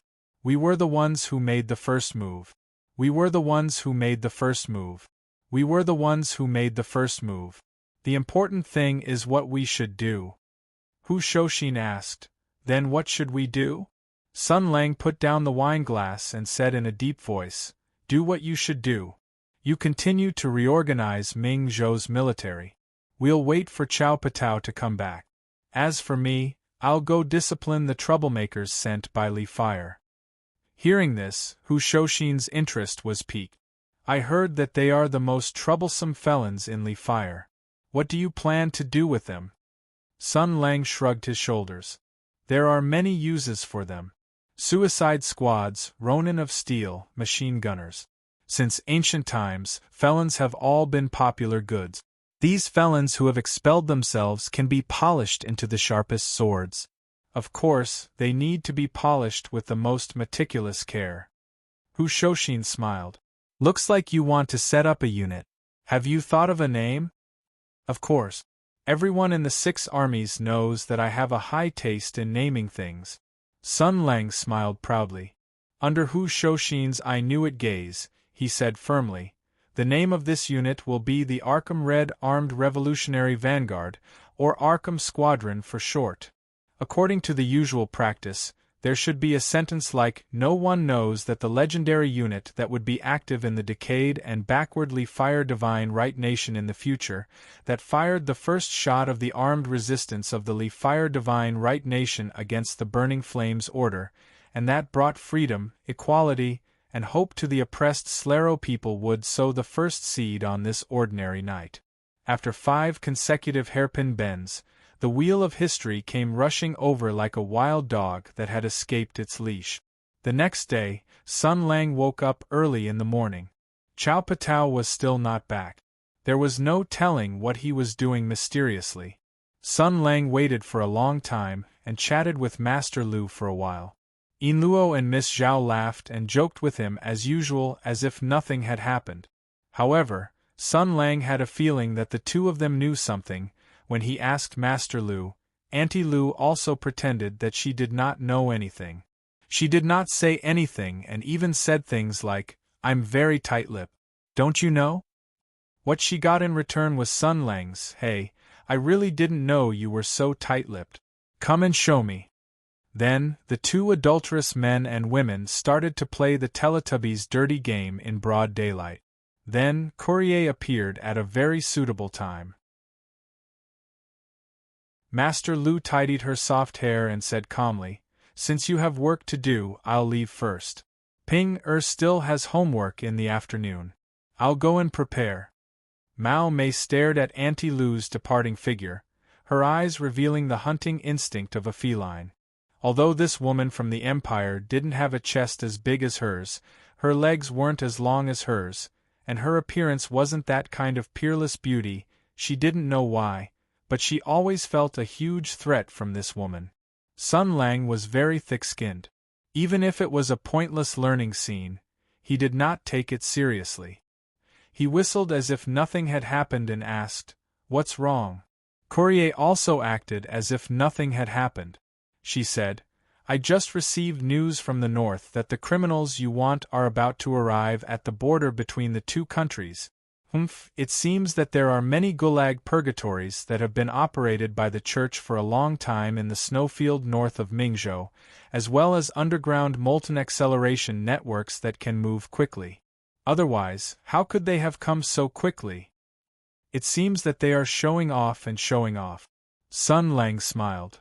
It's a pity that every underground molten acceleration channel is the top secret of Li Hua, and the confidentiality work is done very well.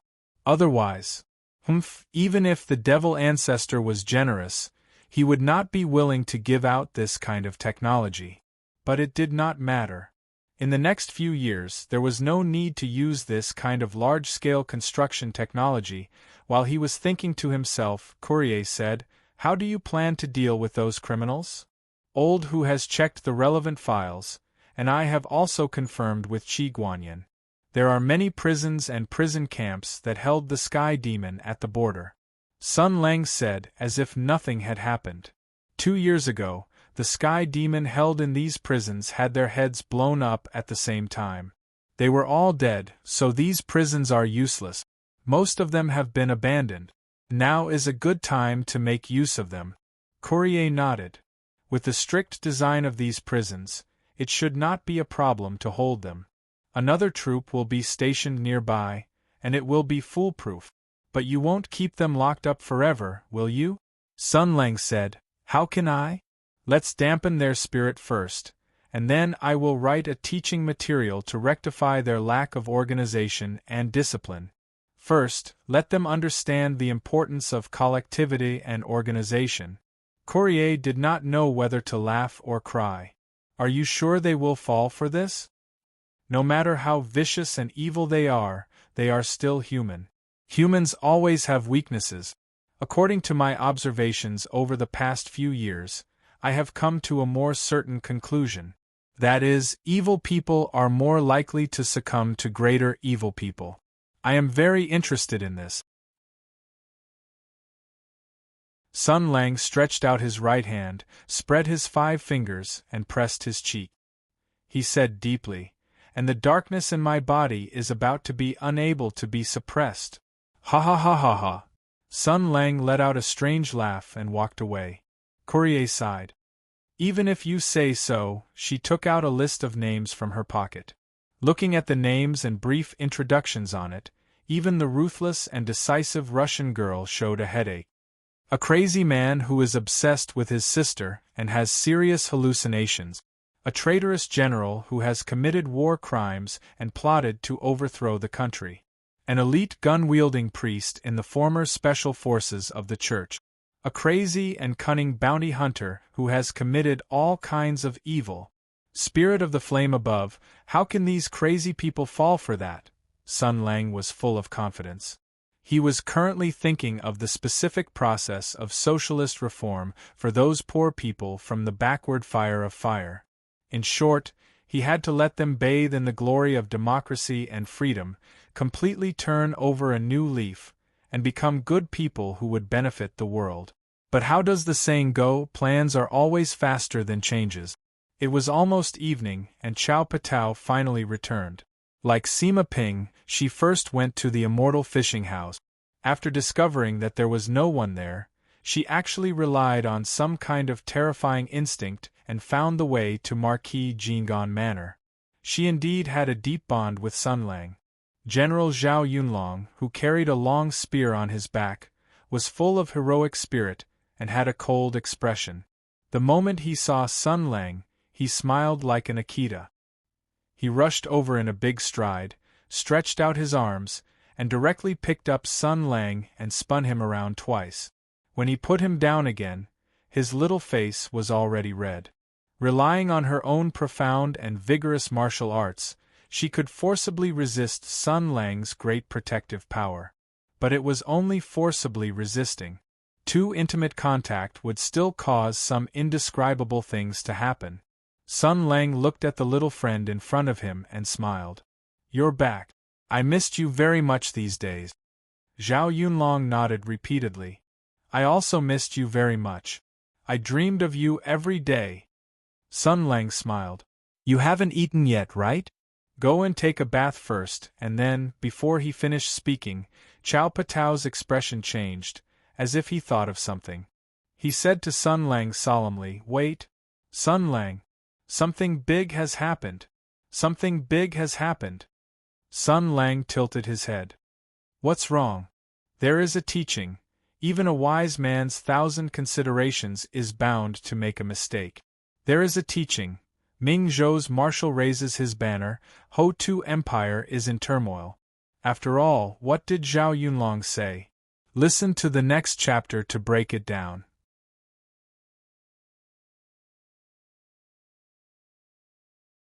Chapter 5:16. Zhao Yunlong was very casual in front of Sun Lang.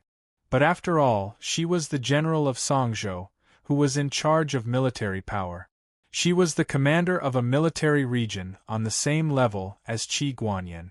She was one of the 9 most honorable military officials in the world. She was a famous general in the Book of Heroes of Tianyuan. She was the idol and goal of thousands of self-respecting girls. She was a top great grandmaster in the empire. Such a person had seen all kinds of storms. She could say without any modesty, I've been through hundreds of battles and seen many things. Then, this already explains some things. For a feudal official of this rank to reveal such a grave expression and say, something big has happened, then something big must have happened. Something very, very big. Sun Lang's expression suddenly became serious. Zhao Yunlong looked around to make sure there was no one around. Then, she stared into Sun Lang's eyes and said carefully, The imperial court has made a move. They want to send an imperial envoy to settle the matter of Mingzhou. Another imperial envoy? Sun Lang sneered. Don't they think enough people have died? But before he finished speaking, he realized the crux of the problem.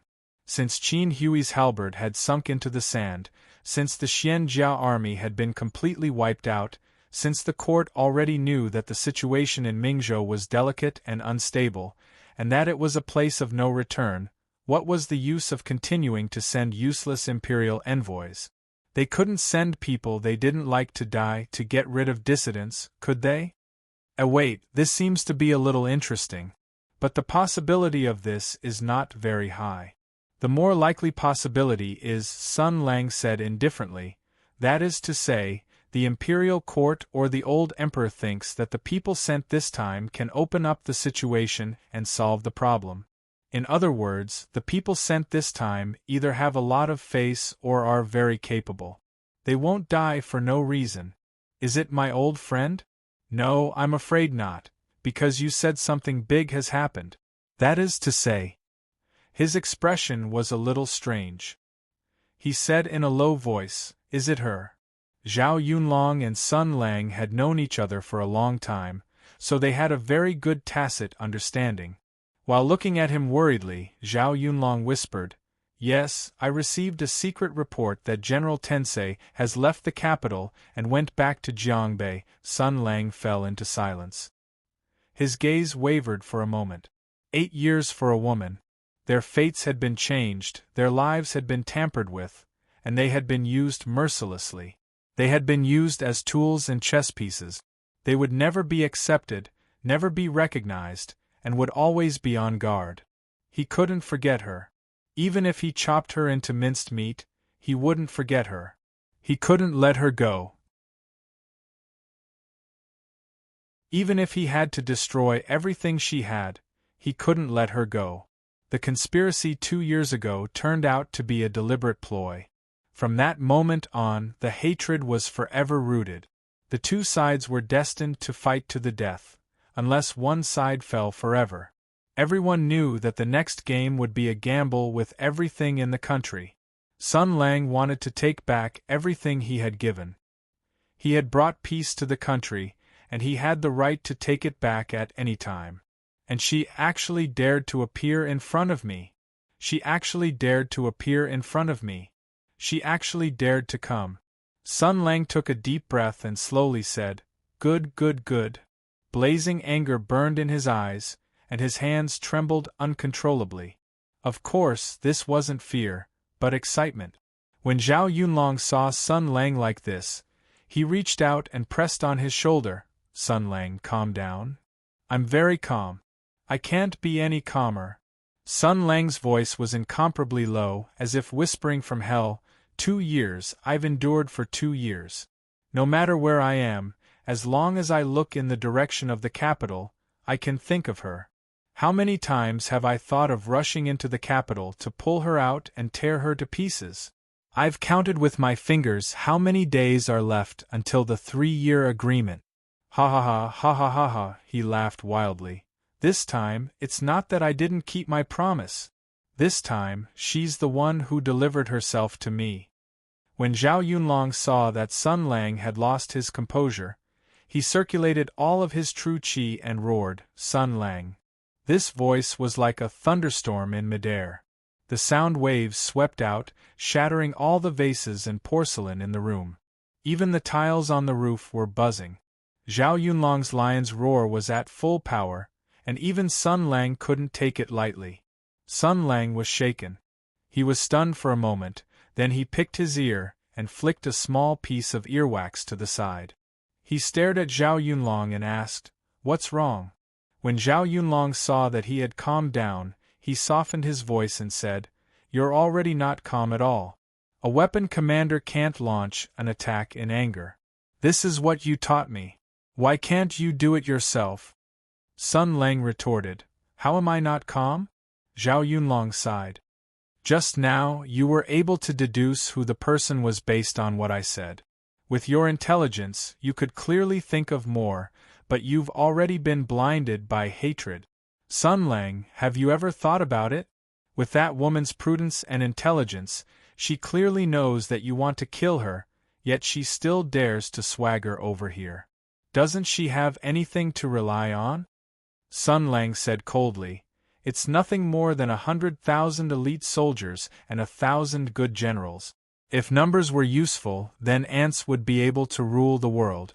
Or do you think that she's here to perish together with me?" Zhao Yunlong said indifferently, "If that's her plan, then I really have to admire her." In this awkward situation, if Empress Tensei, who came to Mingzhou, was killed by the Supreme Marshal of the world's armed forces who had been missing for 2 years, then the imperial court could logically announce that you've committed treason. Thus, they would be able to claim the righteous cause and call upon the world to attack you. In this situation where the public is furious, no matter what you say, it will be seen as a lie. She revealed a mocking smile. "This is indeed a very good way to deal with it, but you and I both know that she's not such a selfless person. It's true that she loves the empire very much, but what she loves is her empire, not the empire itself. She wants to rule this country and establish an unparalleled achievement. As a woman, she wants to ascend to the throne. Why would she give up her own life and perish together with you?" Sun Lang sneered. "So she's really here to solve the problem this time? Ha, she's really Empress Tensei, who's dedicated to the country. She's so diligent in royal affairs and took on such an awkward task just to solve the problem beautifully and curry favor in front of Father. It's best if His Majesty is pleased and directly grants her the title of Crown Princess. Then, the imperial hegemony will be just around the corner. I really want to see her expression when she finally understands the truth." Chao Patao did not know about the conversation between Sun Lang and the devil ancestor that day, nor did he know about the old emperor and the devil sword ancestor's plan to live forever. So, he asked with a confused face, "What truth?" Sun Lang waved his hand. "It's a double revenge. Forget it, it's very complicated to talk about. Let's talk about it later. By the way, since that woman didn't come to die, then she must have the confidence that I won't kill her. What's this guy relying on?" "Huh." Hearing this, Chao Patao's face showed some hesitation as if he didn't know how to speak. Sun Lang furrowed his brows. "You've been confirming that matter these past 2 days, right? What can't you say?" "There's nothing I can't tell you," Zhao Yunlong said carefully. "Let me confirm again. Have you calmed down?" Sun Lang reached out and flicked her forehead. I've calmed down. Being interrupted by you like this, my anger bar has already dropped. Zhao Yunlong was still a little hesitant. Then I'll say it. Tell me. Sun Lang rolled his eyes. Why are you hesitating? How big of a matter is it? What kind of situation haven't we seen before? Do you think I'll be scared? Zhao Yunlong gritted her teeth and quickly said, I saw the banners of Soaring Eagle Cavalry and North Wind Battalion near the Imperial Envoy's camp. The secret report also said that the elite troops of these two armies were transferred to protect the Imperial Envoy's safety. She glanced at Sun Lang. Sun Lang seemed to be frozen in place and didn't say a word. So she added in a small voice, in other words, that woman specifically selected Lin Dayu and Xue Baochai as her generals. Sun Lang still didn't say a word, as if his pressure points had been pressed. Chao Patao was a little flustered. He carefully asked, Sun Lang, are you still calm? Sun Lang nodded abruptly and said in a powerful voice, I'll run first. You're too calm. Sun Lang came back to his senses and waved his hand. He laughed dryly and said, It's just a joke to liven up the atmosphere. How can I run? I say, Chao Patao, I heard that the entertainment industry and service industry in Songzhou is quite developed, right? Forget it, there's no meaning in the country. It's more cool to go abroad these days. I might as well go across the ocean and play in the Water Nation. I heard that it's quite interesting. Zhao Yunlong didn't know whether to laugh or cry. Don't we still have to run? Sun Lang rubbed his hands and nodded repeatedly. You're right. We can't run, we can't run, we can't run, we can't run, okay. Chao Patao looked at Sun Lang and a gentle look flashed in his eyes. He reached out and patted Sun Lang's head. He said softly, You have to face them eventually, whether you're willing or not. Sun Lang sighed softly. They shouldn't have been involved. What else can I do? Tell them directly that I'm not that person from the Jia mansion. I'm a guest from another world. I just look exactly like him. Those 6 years were just a scam? Tell them that I'm pretending to be that person. I'm just a strong man who was dragged into the war. Then, I'll cry about how painful my experience was. Let them cry with me. Then, everyone will forgive each other and happily start a new life. Zhao Yunlong said softly, You're not them. How do you know what they're thinking? No matter what, the one who got to know them in these 6 years should be you. Sun Lang said slowly, Yes, but so what? Let them tie their lives to me from now on. Even tie the entire Rongwa mansion to my war chariot and let them crash into the empire together?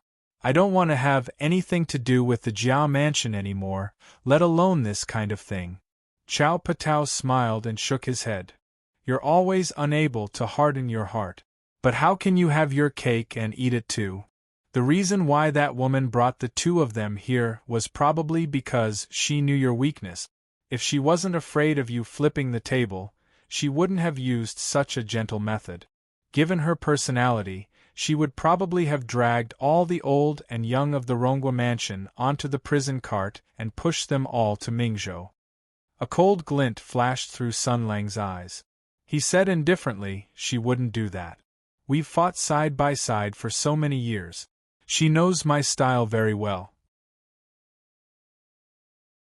Zhao Yunlong said softly, I remember when the Grand Chancellor of the Martial Hall commented on the military tactics of the Generals of Heaven's origin.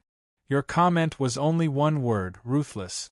Many people who heard it back then trembled with fear. Sun Lang said slowly, So that woman wouldn't dare to turn that word into madness. Zhao Yunlong sighed again. After so many years, the scar in Sun Lang's heart had never healed.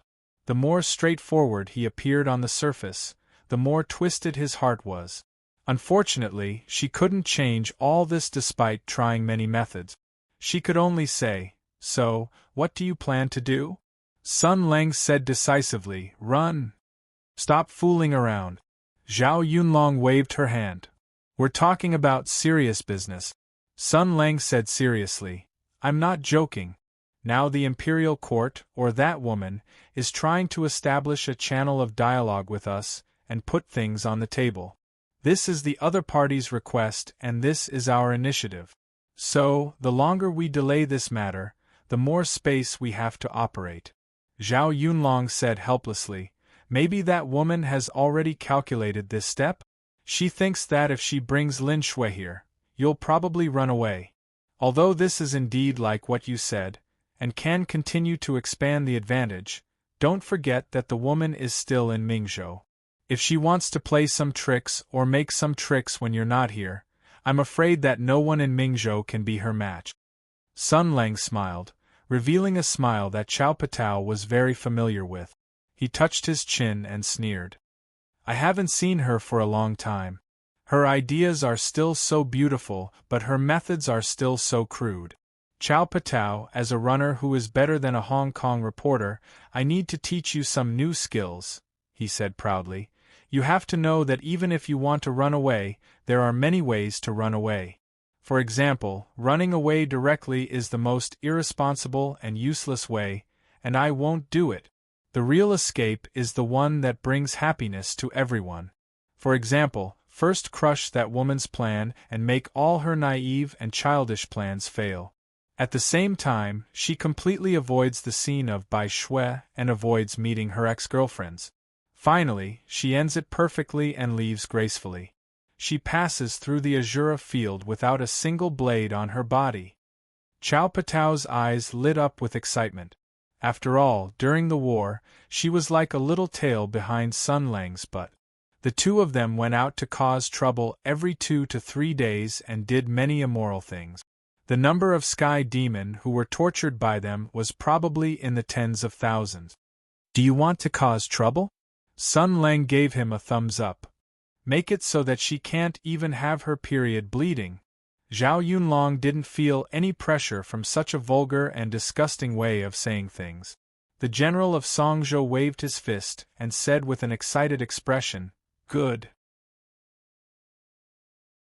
Make her bleed, mother." Master Lu, who had heard the commotion, heard this as soon as he came in. Her expression was a little strange. She sighed at Sun Lang and said, I really want to know, how many dirty words did you teach her back then? Before Sun Lang could say anything, Zhao Yunlong raised her head at Aunt Lu and said proudly, It has nothing to do with him. I taught her everything.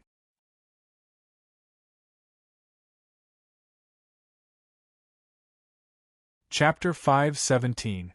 It was very clear that after knowing that Empress Tensei was about to arrive, Auntie Lu could not remain calm. Her good mood instantly disappeared without a trace, and was replaced by anger. The creation of the demon sword of Keitu was the idea and plan of the Tensei province. She was forced to participate in it, and the two personalities alternated. In that period of time, she was suspicious of everything, living like a walking corpse. Because the other personality had already frequently acted in secret, causing her cognition to be in chaos, but this was not the greatest price she had to pay. The greatest price was that the Lu family was destroyed by the twisted hatred and malice of the other personality. The fates of the 8 people were rewritten. They first lived in despair and then died in despair. Other than Kong Zhongwu, there were no survivors. Everyone's fate was controlled by a cruel line. Countless people were sacrificed, turned into flesh and blood, and forged into the altar of the demon sword. Just for the sake of a certain person's decision, a certain person's achievements, a certain person's ambition, the fates of countless people became chess pieces that could be manipulated at will. This kind of pain and anger could only be understood after experiencing it. Her complexion was somewhat pale, her ears resounding with an angry and scorching voice. Suddenly, she felt a warmth in her right hand. When she came back to her senses, she discovered that Sun Lang was already holding her hand. He was currently looking at her, his eyes filled with worry and comfort. Lu Shujian's heart softened. She remembered that day in the 100 Herb Garden, when Sun Lang gave up the chance to possess the demon sword, and snatched her spirit body out of Keitu. In the ruins, the two of them had spoken. At that time, she finally understood the entire truth. She understood that from the beginning to the end, she was also a chess piece that was casually toyed with and wantonly manipulated. After feeling the sorrow and anger of having her freedom and future trampled on, she finally understood Sun Lang's feelings back then. Therefore, she understood why Sun Lang always had such complicated feelings and faint enmity towards her. She understood just how great of a wound her indifference and casualness had caused him. Therefore, when she cried and apologized that day, Sun Lang finally calmly forgave her. The old grudges of the past were written off, and the thorn between the two of them was also removed. They truly became comrades, companions, and even had an even more intimate relationship. Her rebirth began with the words, "I'm sorry, and I forgive you." But now, the two of them could finally stand together without any barriers and fight side by side. Even if their opponent was Empress Tensei, the imperial princess, or even the future crown prince, it didn't matter, because justice would be sought sooner or later, because there was one person who would always stand by her side. Thinking up to this point, Lu Shuzhen felt the heat from her palms and smiled faintly. "I'm fine." Who knew that Sun Lang would reveal a sorrowful expression and sighed, "With me here, of course you're King fine. But your old man is busy, damn." Auntie Lu revealed a suspicious expression. With a strange expression, Zhao Yunlong whispered, "The Soaring Eagle Army and the North Wind Camp are both here." That woman specially selected these two camps of elites as the Imperial Envoy Guards. Master Lu stared blankly for a moment before bursting into laughter. Sun Lang said angrily, "What are you laughing at? What are you laughing at? You're also a mistress. According to the customs of this dynasty, a thief like me will at most be pulled by the ear and dragged home to kneel on a washboard for 2 days, but a fox spirit like you will be directly dragged to the pig cage and drowned in it." As soon as he finished speaking, Chao Patao jumped out and shouted, "That's not right, Sun Lang. According to the stories you told me, the ending is obviously that the first branch first cut the fox spirit with a cold saw, then cut the thief into 8 pieces, and finally carried his head to the country of water on the other side of the river." Sun Lang raised his hand and gave him a knock on the head. "There are so many endings, why do you only remember this one?" "Because this one sounds the most exciting and interesting." "Interesting your head." Sun Lang rolled his eyes. "Don't forget, you have a part in it too." Zhao Yunlong raised his head proudly. "It's not like I don't know them. In the past, didn't they not care at all that I was by your side? This doesn't seem to be something to be happy about." "Bah!" Auntie Lu blushed and spat when she heard the crazy words of a scoundrel and a vixen. Looking at Sun Lang's bear-like appearance, she laughed again. So you also have times when you're flustered." Sun Lang smiled proudly. "I'm about to run away, what's there to be flustered about? Why are you so proud of such a shameful thing?" Sun Lang snorted in the face of Master Lu's ridicule. "This is a matter of winning in life, how can it be called running away? In fact, there is no road in this world, but when many people run away, it becomes a road. I don't know why, but I always have the urge to beat you up." Sun Lang smiled meaningfully. He took a deep breath and patted his face. All right, calm down, Aunt Lu. Anyway, I've already calmed down. Fortunately, I had a little rest last night. Gather everyone, it's time to work." Soon, with Sun Lang as the core, the leaders of the rebel forces were gathered. At that time, the Empire's officials were Zhao Yunlong, Hu Shouxin, and Lu Shouyan. A great general, a deputy great general, and a prefecture overseer. They were all high-ranking officials. Comrades from other countries were Courier and Long Wanda. The dignified Li Huiyen Guard, who drove the Blazing Angel and was the strongest person in the Blazing Angel battle sequence. There was also Zhao Feihuang, a well-known figure in Mingzhou. He was in charge of Marquis Jing'an's household and had a strong influence under his name. There was also Zhang Yinluo and Lu Shuzhen. Yes, These two female comrades had an especially difficult task because they could give Sun Lang a buff. As for Zhang Jianyuan, he didn't call for them. With big head size, he was still a bit lacking if he wanted to participate in this kind of matter. After all, this capitalist was still at the level of an apprentice. If he suddenly participated in this kind of SSS-level mission, it would probably scare him. It would be harmful and not beneficial. But after he broke through, he would probably rush to do this kind of thing. After everyone was seated, Sun Lang looked at these people and suddenly had a feeling that a great cause had finally begun. In the near future, he knew that there would be more and more people here. Everyone would be like-minded partners who would join forces and contribute their own strength. This strength of unity would eventually change this country. Sooner or later, the location of everyone's meeting would be moved to the imperial capital's Golden Palace. How exciting! How exciting! Sun Lang nodded repeatedly.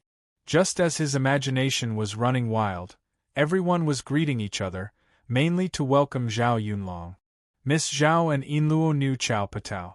They had been apart for less than a month, and they were on the same side. Hence, they only exchanged pleasantries. Hu Shouxin did the same. Naturally, these two on the same side had different meanings. Long Wanda was also an old acquaintance of Chao Patao. They chatted for a while after meeting again. Courier, who had been in Ming province for some time, finally saw a woman who wasn't trash. He also greeted Chao Patao for the first time. On the other hand, Lu Zhou was a wily old fox in the officialdom. He was a mature person in society. When he saw Chao Patao, the great general of Song province, coming to the mountain, Sun Lang's great cause was undoubtedly more secure. Hence, he was secretly delighted.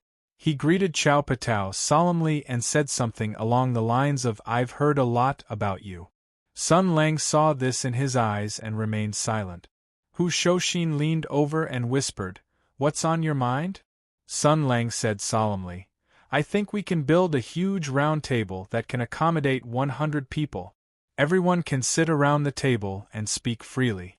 At that time, these 100 or so companions will be known as the 36 Heavenly Dipper Marshals and the 72 Earthly Fiend Marshals. They'll be known as the Round Table Marshals and the Water Margin Council. Naturally, I'll be the leader. I'll have a sword I pulled out from a rock. It's called the Victorious Yellow Turban Sword." Old Hu rolled his eyes. "So, you called us here to announce the formation of the Round Table Marshals?" "Not at all, Marshal Tristan." Sun Lang gave him a thumbs up and said happily, "I just want to tell you that Empress Tensei is here." The air suddenly fell silent. Old Hu's mouth fell open. Lu Shouyan froze on the spot. Zhang Yinluo blinked. Miss Zhao's expression changed slightly. A look of excitement appeared on Curry's face. Long Wanda looked like he was saying, F***ck, that woman is here. Wait a minute. It's none of my business. Zhao Yunlong and Lu Shuzhen watched calmly. A moment later, Old Hu stammered, Who's here?" Sun Lang said kindly, "The Empress of the royal family, His Majesty's eldest daughter, General Tensei, who is in charge of military affairs, a popular candidate for the crown prince, a hero among women, and a general of the heavens' origin.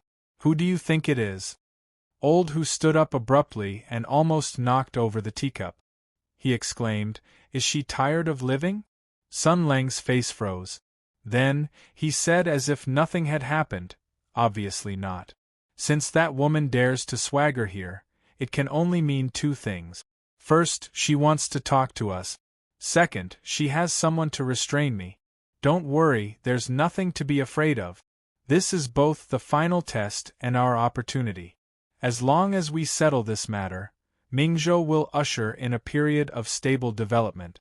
Old Hu pondered and said, "She's a cautious and suspicious person. How dare she come to see you?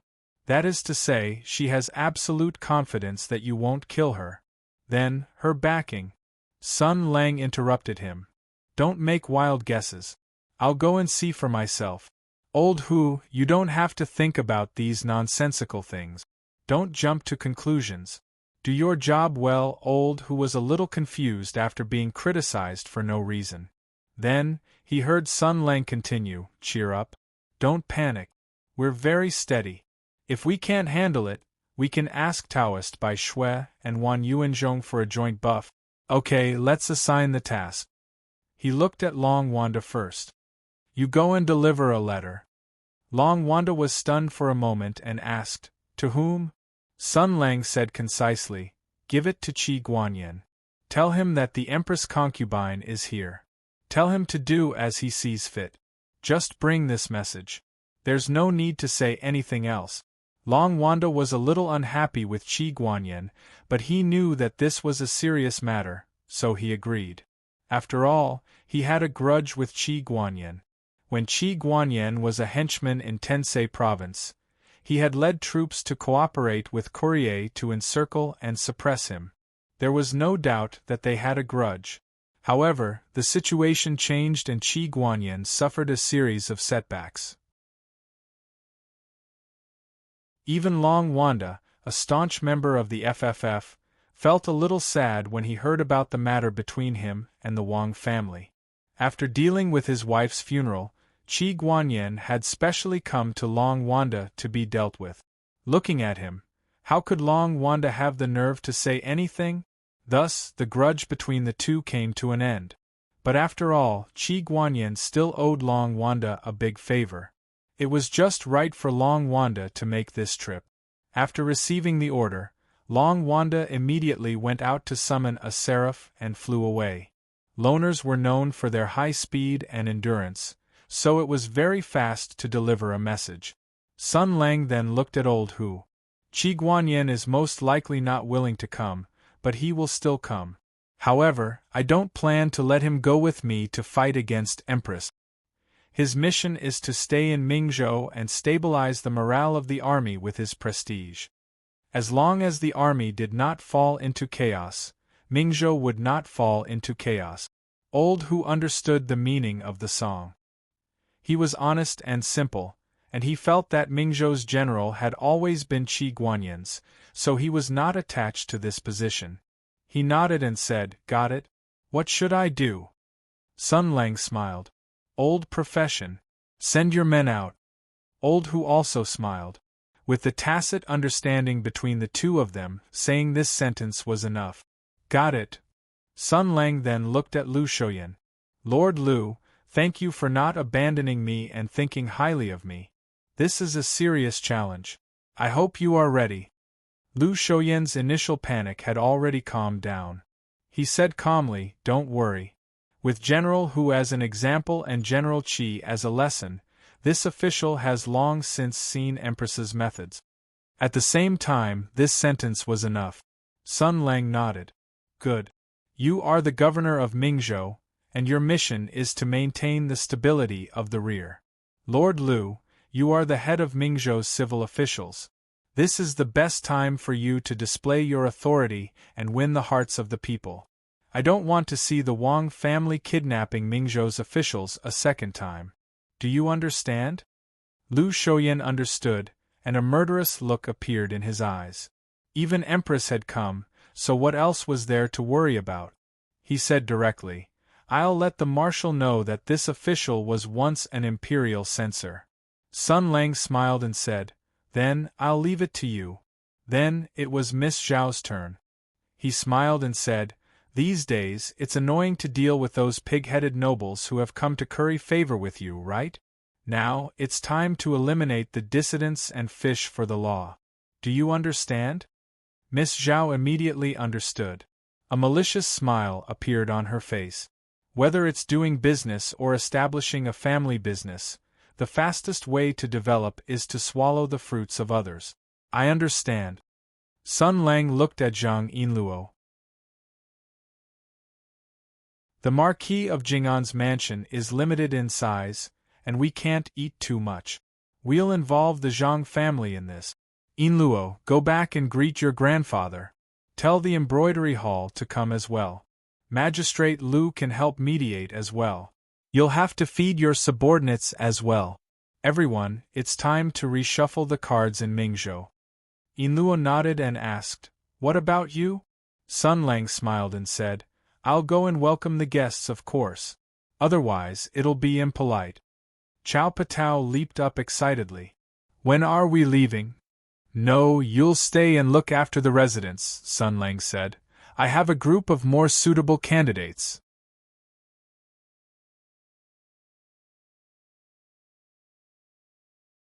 Chapter 518. You stay and look after the house. What kind of cruel words were these? Anyway, although Chao Patao sat down obediently, her back suddenly became very bleak. It was as if he was sitting alone on the ground, staring at the closed door. Her eyes were very sad. Anyway, she looked quite lonely. She raised her head and looked at Sun Lang pitifully, as if she wanted to go out and play. Sun Lang sighed. Be good. Zhao Yunlong lowered her head. Oh. Sun Lang helplessly reached out and rubbed General Zhao's head. Chao Patao immediately narrowed her eyes, raised her head in enjoyment, and rubbed Sun Lang's hand. Miss Zhao looked very envious and whispered, I want to practice martial arts, I want to practice martial arts, I want to practice martial arts. Zhang Yinluo was a little unhappy and snorted. Even if you practice for 100 years, it's useless. Courier, who was watching the whole process, took a deep breath and whispered, Is she a dog? Old Hu was not surprised. Yes, she's a dog. Courier was surprised. She knew a little about Chinese studies. In your culture, don't dogs often appear in scolding words? This is not a compliment, right? Who said that? Hu Shouxin saw that Sun Lang was coaxing Zhao Yunlong, so he explained, although most of them are like this, there are many exceptions. For example, Sun Lang was the best in the 6 armies back then, and there were many talents under his command. There were only 4 who were qualified to call themselves his dogs. The others couldn't do it even if they wanted to. Courier was shocked. There are 3 of them at this level? Old Hu imagined the other 3 dogs squinting and enjoying Sun Lang's touch, and couldn't help but shudder. It's definitely not like that. Zhao Yunlong is a special case. In addition to her, there is a hunting dog, a mad dog, and a vicious dog. They are all difficult characters, especially the mad dog and the vicious dog. Only Sun Lang can handle them. After all, there are only wrong names, not wrong nicknames.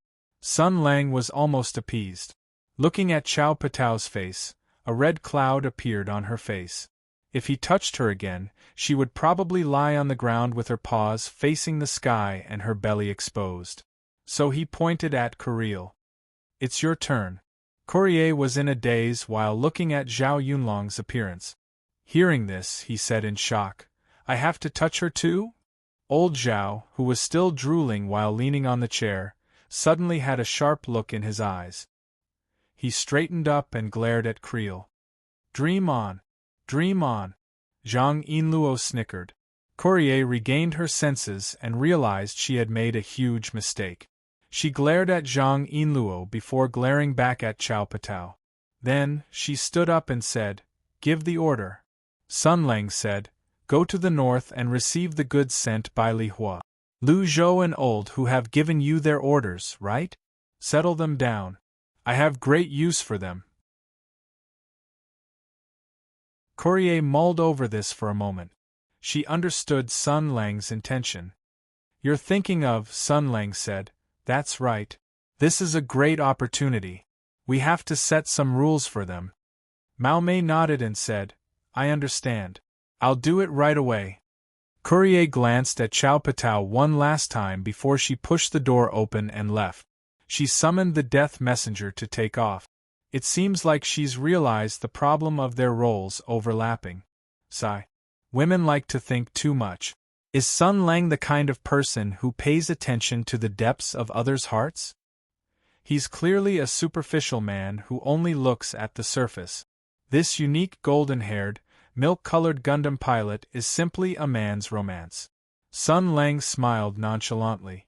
Then, he remembered something else. By the way, Miss Zhao, I'll write a list later. Send someone to Embroidery Hall and bring these things over. As soon as he finished speaking, Yinluo had already guessed Yu Shangrong's intention. He covered his face helplessly and sighed. "Here we go again," Sun Lang said proudly. "As the saying goes, a scholar who has been away for 3 days must be looked at with new eyes. I haven't seen her for 2 years. Of course, I have to show her the progress I've made in the past 2 years with the most sincere enthusiasm." Zhang Yinluo had a strange expression on her face. "Are you sure this won't lead to a war?" Sun Lang spread his hands and said, "Why would it? It's not like it's real shit." Yinluo said loudly, "That's not the point, is it?" Sun Lang picked his nose and said, "Then what is it?" Yinluo hesitated for a moment and sighed. "Forget it. It doesn't matter. Do whatever you want." Master Lu had just arrived and didn't know that a new culture had appeared in Mingzhou. He asked curiously, "What are you talking about? What real shit?" Yinluo sighed and whispered a few words into Master Lu's ear. Master Lu's expression changed abruptly. There was no doubt that she remembered her encounter in Sanwei's study that day, the wrath of the monkeys, the biochemical rainstorm, and thousands of monkeys of various species had set up the first organized biochemical strike force of this era. The overwhelming barrage of bullet attacks had become a terrifying scene that she would never forget for the rest of her life. Obviously, Master Lu still had her moral integrity and couldn't comprehend such aesthetic. She couldn't accept Sun Lang's behavior. This isn't very good." Sun Lang picked his nose and said, "What's not very good about it? We should be unscrupulous against our enemies." Master Lu obviously couldn't accept this. "You don't need to show mercy to your enemies, but you're being too childish. You can set up traps, ambush small groups of troops, or even sneak into the camps to assassinate officers and create terror, but—" She didn't know whether to laugh or cry. "I've read military books, and I've read about sneaking into camps in the middle of the night and attacking with fire in the middle of the night, but I've never heard of that kind of—" Sun Lang gave her a thumbs up and said gently, "That's easy. I'll write a military book, and you'll have it." Master Lu said in surprise, "Our descendants have to study history. Can't you leave us some face?" She seemed to have misjudged the situation and wanted to find allies and supporters around her. "Do you think this is okay? Although they're enemies, it's still—" Sun Lang looked around. "Who thinks it's not appropriate?" Master Lu looked at Zhao Yunlong and immediately gave up. Chow Patao's face was filled with excitement, regret and expectation. This expression was enough to explain the problem.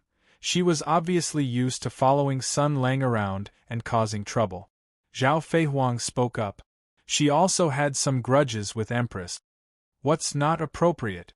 What that woman did was even worse. It's already good enough that we didn't use real shit." Old Hu met Lu Shujian's pleading gaze and said indifferently, "This is war. How can we care about this? When we were defending the city, all the latrines in the city were emptied to boil the gold liquid. After a few months, there were dozens of poisonous formulas in the gold liquid. It's not like you don't know, this is nothing." Lord Lu was a smooth and slick socialite, so he agreed. "This old man is not a general, so I don't understand the art of war. But since the Grand Marshal and General who say it's good, then it must be good." Looking at this group of people, there was only one thought left in Master Lu's mind. This group of people is hopeless. It seems that the democratic vote has borne fruit. Sun Lang said happily, "By the way, Master Lu, I'll ask housekeeper Su to look for you in a while. Give her a few prescriptions and ask her to make the medicine." Lu Shujian said in annoyance, "What medicine?" Sun Lang counted on his fingers and said, "A powerful laxative that will cause diarrhea after eating it. A delayed laxative that will cause diarrhea after a few hours. A controllable laxative that will cause diarrhea even though it's fine after eating it, as long as you smell a certain scent, and an aphrodisiac that will cause girls to be unable to control themselves after eating a little. The art of medicine isn't something that's so convenient. What's the last one?" Sun Lang was surprised. Just a small personal need. Don't worry, it's not for fucking with Empress. Lu Shuzhen and Zhang Yinluo both jumped up and roared, "What are you doing?" Then the two of them looked at each other in confusion. They both thought to themselves, what does it have to do with this guy? Then the two stupid women found a reasonable excuse for the other party. Oh, she's a doctor, so she really has integrity. Oh, I heard that Sun Lang quite likes her. It seems that his sense of justice is quite strong. Sun Lang thought to himself, not good. He waved his hand and said, then there's no need to make the last one. Anyway, I'll leave it to you, Master Lu. I'll write you the specific medicine that I need. You must do your best. Think about what that woman did to you. Don't you want to take revenge? She has a lot of talented people under her command. Poison is useless, but laxatives are. Or other medicine. Think about it. Then, he shooed everyone out like chickens. Alright. Since the task has been assigned, hurry up and get to work. Yinluo is talking about you. Hurry up and go home to report. Chao Patao, go with Yinluo so that her grandfather won't panic. He secretly gave old Zhao a look, which meant, send her home, bring her back, and protect her safety. At the same time, show off in front of her grandfather, and let him know that we are very stable. Don't think too much and don't have any other ideas, so that both sides won't be embarrassed. At the same time, don't mention anything about Lin Daiyu and Xue Baochai. If she asks you, don't say anything. Chao Patao nodded slightly, indicating that she had understood. Lu Shouyan was a smart person. After asking Sun Lang a few questions in a low voice, he left first. Miss Zhao first went out and gave a few instructions to the servants outside. Soon, Su Qingluan hurried in and politely asked Master Lu to write a prescription. Aunt Lu glanced at Sun Lang and left helplessly.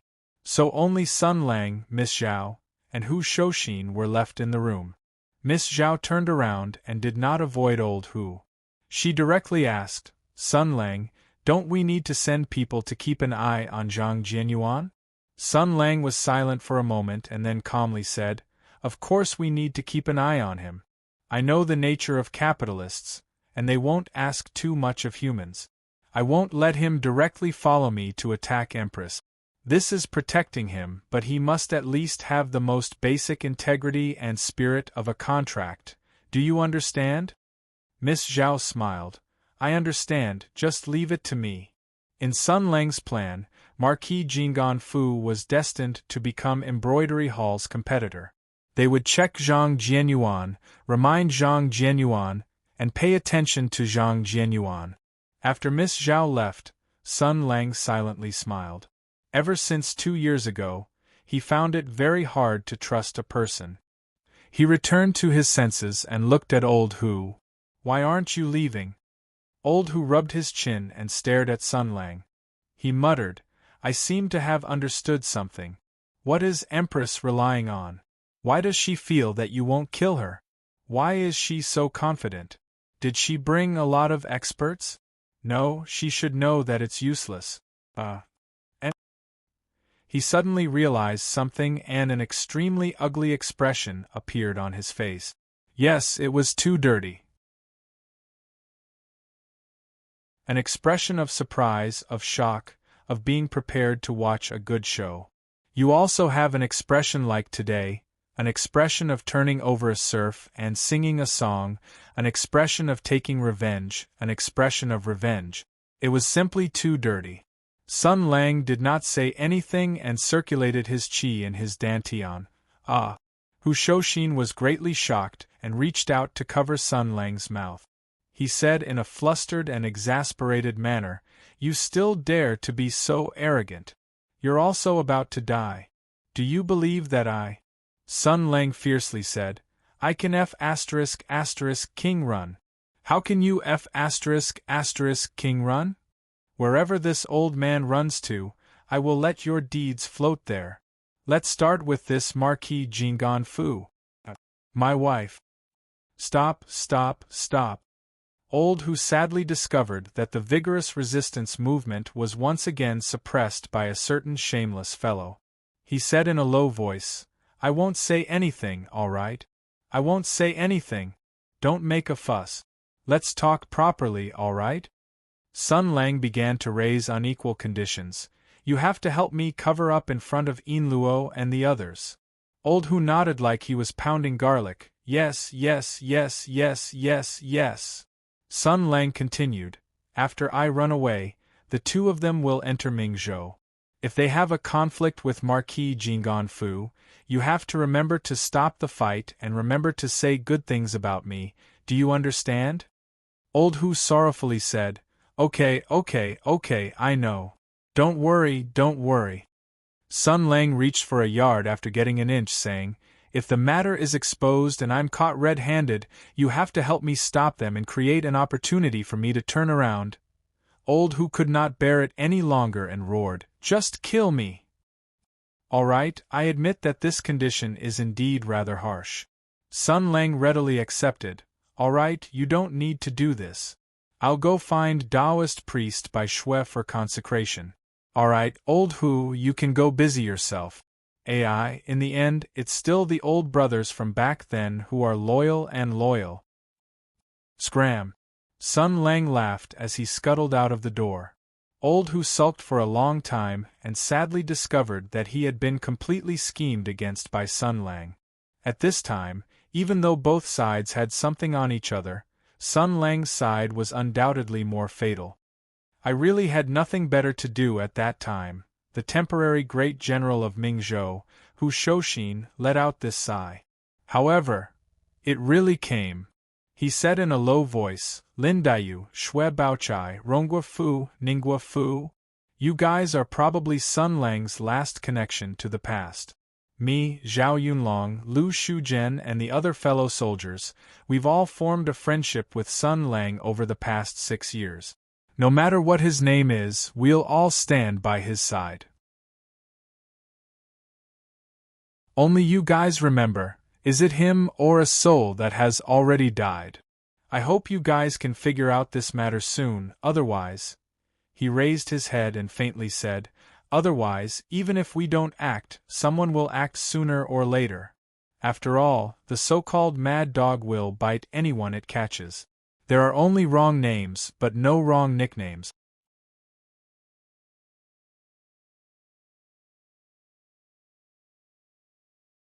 Chapter 519. Mingzhou's position in the 9 provinces of the empire was very clear. It was a military town. It was located in the northern border of the empire, far away from the central capital and the core of the empire's power. During the war, it was a military town in the north, and after the war, it was still a military town in the north. Therefore, it could only be a military town in the north.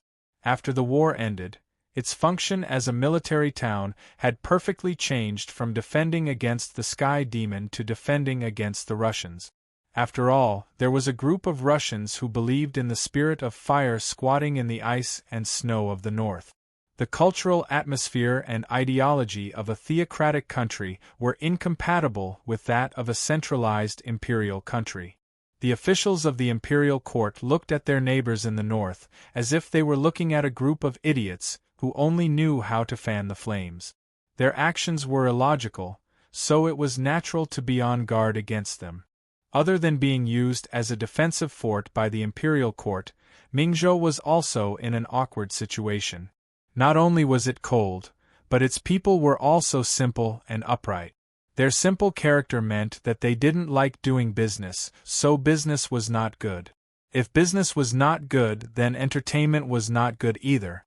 The two industries were dragging each other down. Furthermore, Ming Prefecture was located in the north, and the weather was cold, windy, and sandy. That was why Ming Prefecture's economic growth was so slow. Even the nearby Song Prefecture could not compare to Ming Prefecture, let alone the southern prefectures, which had a pleasant climate and were prosperous. Therefore, in the eyes of those in the officialdom, Ming Province was equivalent to an exile. Anyone who had a bit of connections and power would try their best to avoid being sent to Ming Province. Even Qin Province and Shang Province were much better than Ming Province.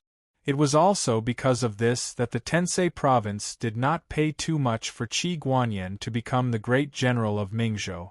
After all, this damned place was not only poor, but it could also become a bridgehead for a fierce battle with the Li Huamaozi. It was also worth mentioning that Lu Shouyan was able to become the magistrate of Mingzhou this time. It was enough to show how wild his reputation and deeds in the imperial court were. In short, Mingzhou was a place that had no sense of existence. Its economy was not prosperous, and it basically had no contact with the political movements of the core circle of power. Coming here to be an official, it was enough to make money. It was likely that he would not have the opportunity to return to the capital to report on his work and be promoted in this lifetime. It was the same for the local gentry. They closed the door and focused on exploiting the peasants. But at some point in time, all of this had quietly changed. Because of the appearance of one person, everything changed. The Ming province was no longer so lifeless and lifeless. It was as if the world had changed overnight, becoming full of life. The civil and military officials of Ming province, as well as the scholars and gentry of the countryside, must have felt these changes. For example, something seemed to have happened at Marquis Jing and Fu. Wow. The imperial court wanted to send people to investigate Marquis Jing and Fu. F***ck. The imperial envoy and the black armored troops that suddenly appeared were all killed by Hu Shouxin. F***ck. Why isn't that bastard Hu Shouxin running? Could it be that he wants to rebel? F***ck. Does this mean that the northern faction is going to fight against Tensei Province? Damn. Hu Shouxin actually kidnapped Qi Guanyin. Did he really want to confront Tensei Province head-on? F***ck. They had actually won. Puff. I heard that Empress Tensei is going to come here personally to settle the score? Starting from the night that the black armored troops entered Ming Province, everyone's attitude changed from watching melons to cursing. Because all of this was related to everyone's interests, everyone panicked. As Ming Province's officials who had not experienced any major news for a long time, everything that had happened recently was too much for their eyes to take in. Their emotions rose and fell like they were on a roller coaster. Moreover, they were faced with a question of life and death, and that was which side to stand on. Presumably, they all felt the same in the face of this intense and pleasantly surprised change. F***ck, it's all Hu Shouxin's fault. F***ck, your mother Hu Shouxin. You're always so troublesome, always so troublesome. Thus, when the latest explosive news secretly spread to the dark corners of Ming Province, their uneasy hearts once again became restless. After all, Empress Tensei had personally come. She was His Majesty's beloved daughter and was even a popular candidate for the crown prince. She was the general of the Tensei army who held military power. She even represented the will of the imperial court. Thus, some of the smart people who felt that the northern faction was done for seemed to be preparing to place their bet. While these old men pinched their noses and cursed Hu Shouxin while privately colluding with each other, the real person behind the scenes was flying his new toy to the border between the Empire and Li Fire. This seized seraph had been polished and enchanted by the will of fire before. According to Courier and Long Wanda's appraisal, they both believed that its performance was excellent. It was too wasteful to give it to Sun Lang as a toy. However, Sun Lang still suspected that the devil ancestor had done something to it, so he could not give it to Yin Luo before he came up with a solution.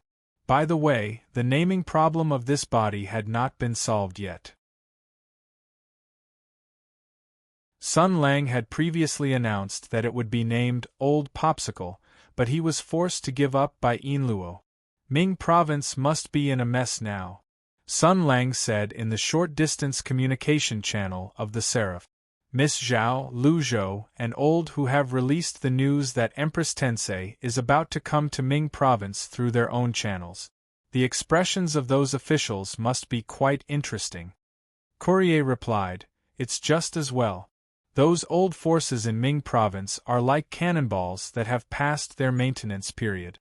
They're not very effective when used to kill the enemy, and they're not easy to use. If we put them aside, there's the danger of sudden explosion. Why don't we take the opportunity to clean them up and reward the loyal people with their properties and properties?" Sun Lang praised, "You're able to speak so righteously of the law enforcement of fishing. I didn't misjudge you after all."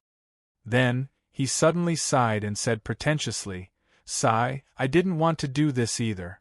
Look at the other protagonists of farming novels. After coming to a godforsaken place, it only took them a short period of time to change the lives of the people there. Not only did they improve their lives, but their personal qualities also improved as well. They can even write a few chapters to describe their happy new lives and shining souls. Why is it that on my side, everyone only received such a pleasant surprise?"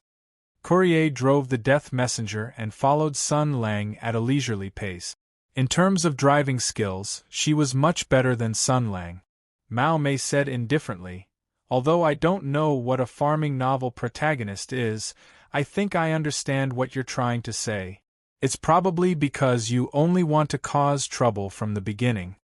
Sun Lang's expression froze, and then he said seriously, No, Dawasili, you've made a mistake of principle. How can class struggle be called causing trouble? Those rotten old bureaucrats and landlords are the targets to be defeated. The target of our unity is the masses of poor people." Mao Mei laughed and said, "Then what have you brought to the masses of poor people? Stinky tofu. Don't laugh. Food is the most important thing for people, do you understand? And this is just the beginning. Am I not doing business with the Lihua kingdom?" Sun Lang flew into a rage out of humiliation. "You're too young. After all, you're a Russian from Sushio. You don't understand the beauty of my series of actions. History has already proven that your methods won't work. You see, I've enlightened the private capitalist Zhang Jianyuan and established a business relationship with the Lihua kingdom. Both sides are attracting investment and helping each other. This move is very famous. It's called alchemy. You only need to draw a few circles in Mingzhou, and a few gold mountains will appear." Courier didn't know what Sun Lang was talking about, and she didn't know how to respond. In fact, she had completely felt the profoundness of Chinese these days. Sun Lang often said some confusing words, but they sounded very profound. It seemed that she still needed to learn more. But fortunately, the two were almost at their destination. "We're almost there. I'll lead the way and you follow me down," Courier said, and then asked, "Have you really decided to bring this group of lunatics to cause trouble?" Sun Lang didn't answer, but asked, "How's the preparation?" "I just settled them down and checked the defense and security measures," Mao Mei replied. "That's all. After all, we haven't had enough time." The two blazing angels, one in front and one behind, descended against the gale. The clouds gradually thinned, revealing the shape of the earth. Below them was a valley surrounded by mountains on three sides and steep cliffs. At first glance, it was very suitable for a prison. This used to be a large prison to imprison the sky demon, but it was slowly abandoned after the war. Courier briefly introduced the place. After all, this place is too close to the border. During the War of Heaven's origin, there was an army stationed nearby, so it wasn't a big deal. But now, the enemy that the army of Mingzhou is guarding against has changed from the sky demon to the divine power of flames. This place is so close to the border. Sun Lang observed the place from the sky and said in surprise, "It seems that it's been well maintained." "That's right. I've read the relevant files. After the war, due to the sudden death of all the imprisoned extraterrestrial devils, all the extraterrestrial devil prisons had theoretically lost their usefulness. Some continued to be used as human prisons, some were transformed into armory and used for other purposes, and some, speaking up to this point, Mao Mei sneered. There are also some that were intentionally abandoned. It was the handiwork of some Mingzhou generals. After all, the location of these prisons is excellent. With a little modification, it can become a secret stronghold for bandits. The generals intentionally abandoned these prisons and spread the news to attract some bandits to live here. When the scale of the bandits is slightly larger, they will lead troops to harvest them and gain merit. It's like farming. Sun Lang clicked his tongue. They know how to play. That's a sustainable mindset. This prison is not bad. Because it is large and well-equipped, it's a pity to abandon it. Therefore, it has always been kept and maintained. It just so happens that it can be put to good use.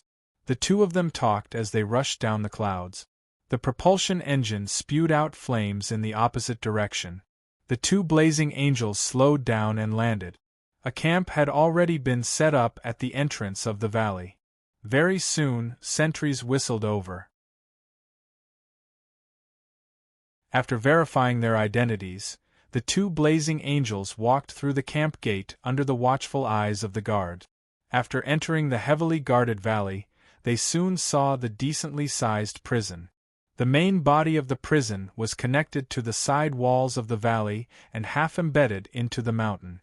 Supported by sturdy and dense construction materials, it was designed to imprison the sky demon.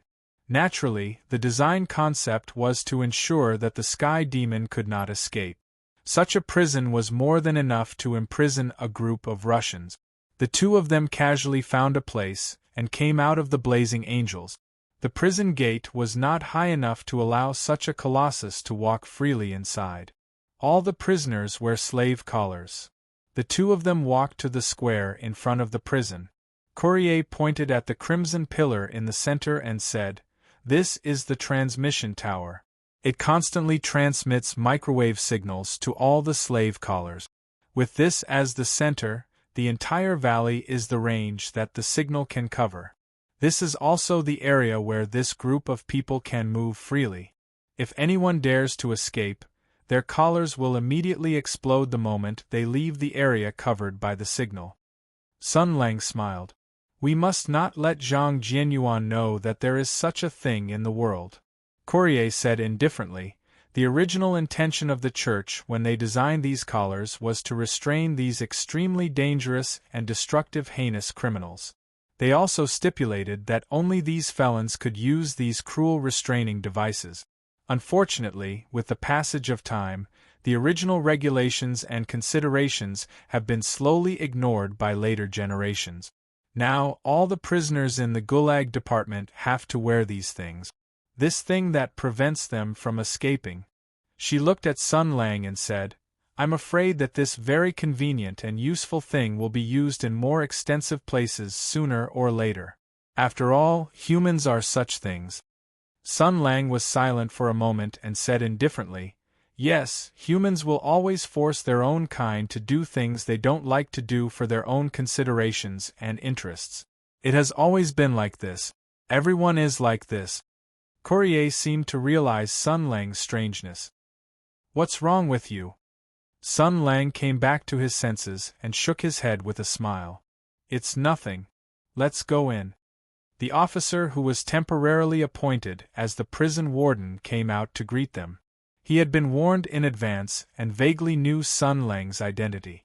After greeting them, he led the two of them inside and complained, "This humble one is a martial artist. I haven't even been a military official. How can I do the work of the two departments? Moreover, they are actually Rakshasa demons from the fire. They don't speak the language, so they scream all day long like crazy." Sun Lang smiled and said, "If they don't listen to you, won't you kill them?" The officer was shocked and then said with a wry smile, "Don't joke. This humble one knows the severity of the matter. We martial artists usually suffer some filthy things. Once we become prison wardens, if we have the power to punish these people at will, I'm afraid that in a few days, we will also become tyrannical madmen." Sun Lang looked at him in surprise. "Hey, you know quite well, but don't worry. After these madmen complete my socialist transformation, they can even implement self-governance. The officer didn't know what socialist transformation was. Just as he was about to carefully ask, the next moment, strange cries and howls faintly came from inside. Sun Lang smiled. Let's go and tell these madmen that Master Diao is here.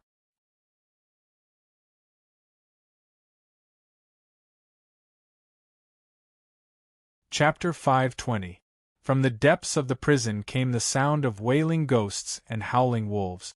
It was as if a group of lunatics were partying, twisting, screaming, venting, and going crazy.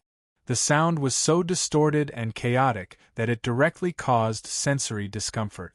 This was a challenge to order, a provocation of madness and disdain, as well as a demonstration.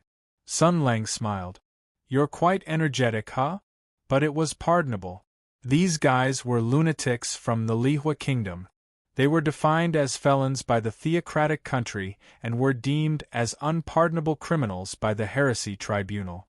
Every one of them carried a bloody sin.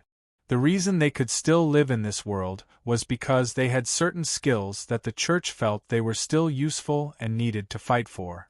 After all, the country only cared about benefits and benefits, while the people cared about good and evil. After all, they were still useful. So naturally, when these pure and twisted criminals suddenly found out that they had been sold by the church to the people of the empire, it could be seen as a betrayal. Their future was uncertain, and their life and death were unknown. They did not even know what kind of fate they were about to face. They did not know what the person who controlled their fate was planning, did not know his personality, and did not know what he was going to do to them, so, for them to show such a vicious, twisted, and crazy performance, it could probably explain one thing. They were hiding their fear. No matter how well they hid it, they were still hiding their fear. Sun Lang smiled. As expected, it's reasonable. After all, they are humans. After all, they are only humans. They will always have weaknesses and things that they are afraid of. Other than the fact that the church wants to use them, their performance and cooperation is another reason why they are able to survive until now despite being dangerous felons. If they were pure and fearless lunatics, how could they have survived until now? Courier said coldly, they are just demonstrating their power. Just kill a few people. Sun Lang did not comment. The three of them walked into the depths of the prison. It could be seen that this place was really well renovated. It could be called an iron bastion.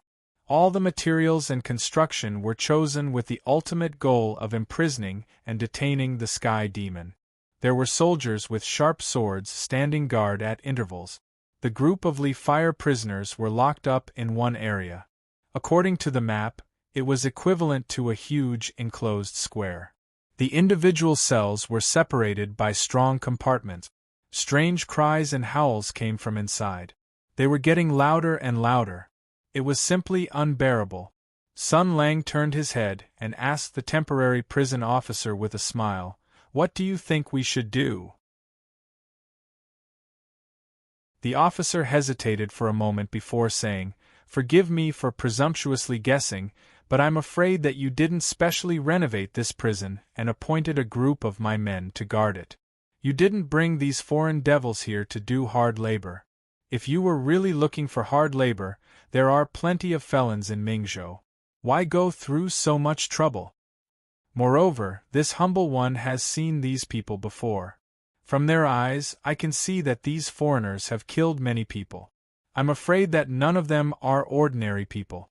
Therefore, young master, you specifically brought these prisoners here. I'm afraid you want to subdue them and make them sacrifice themselves."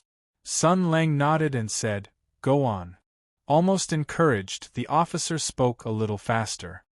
"This humble one was born in the army, so I know some military principles.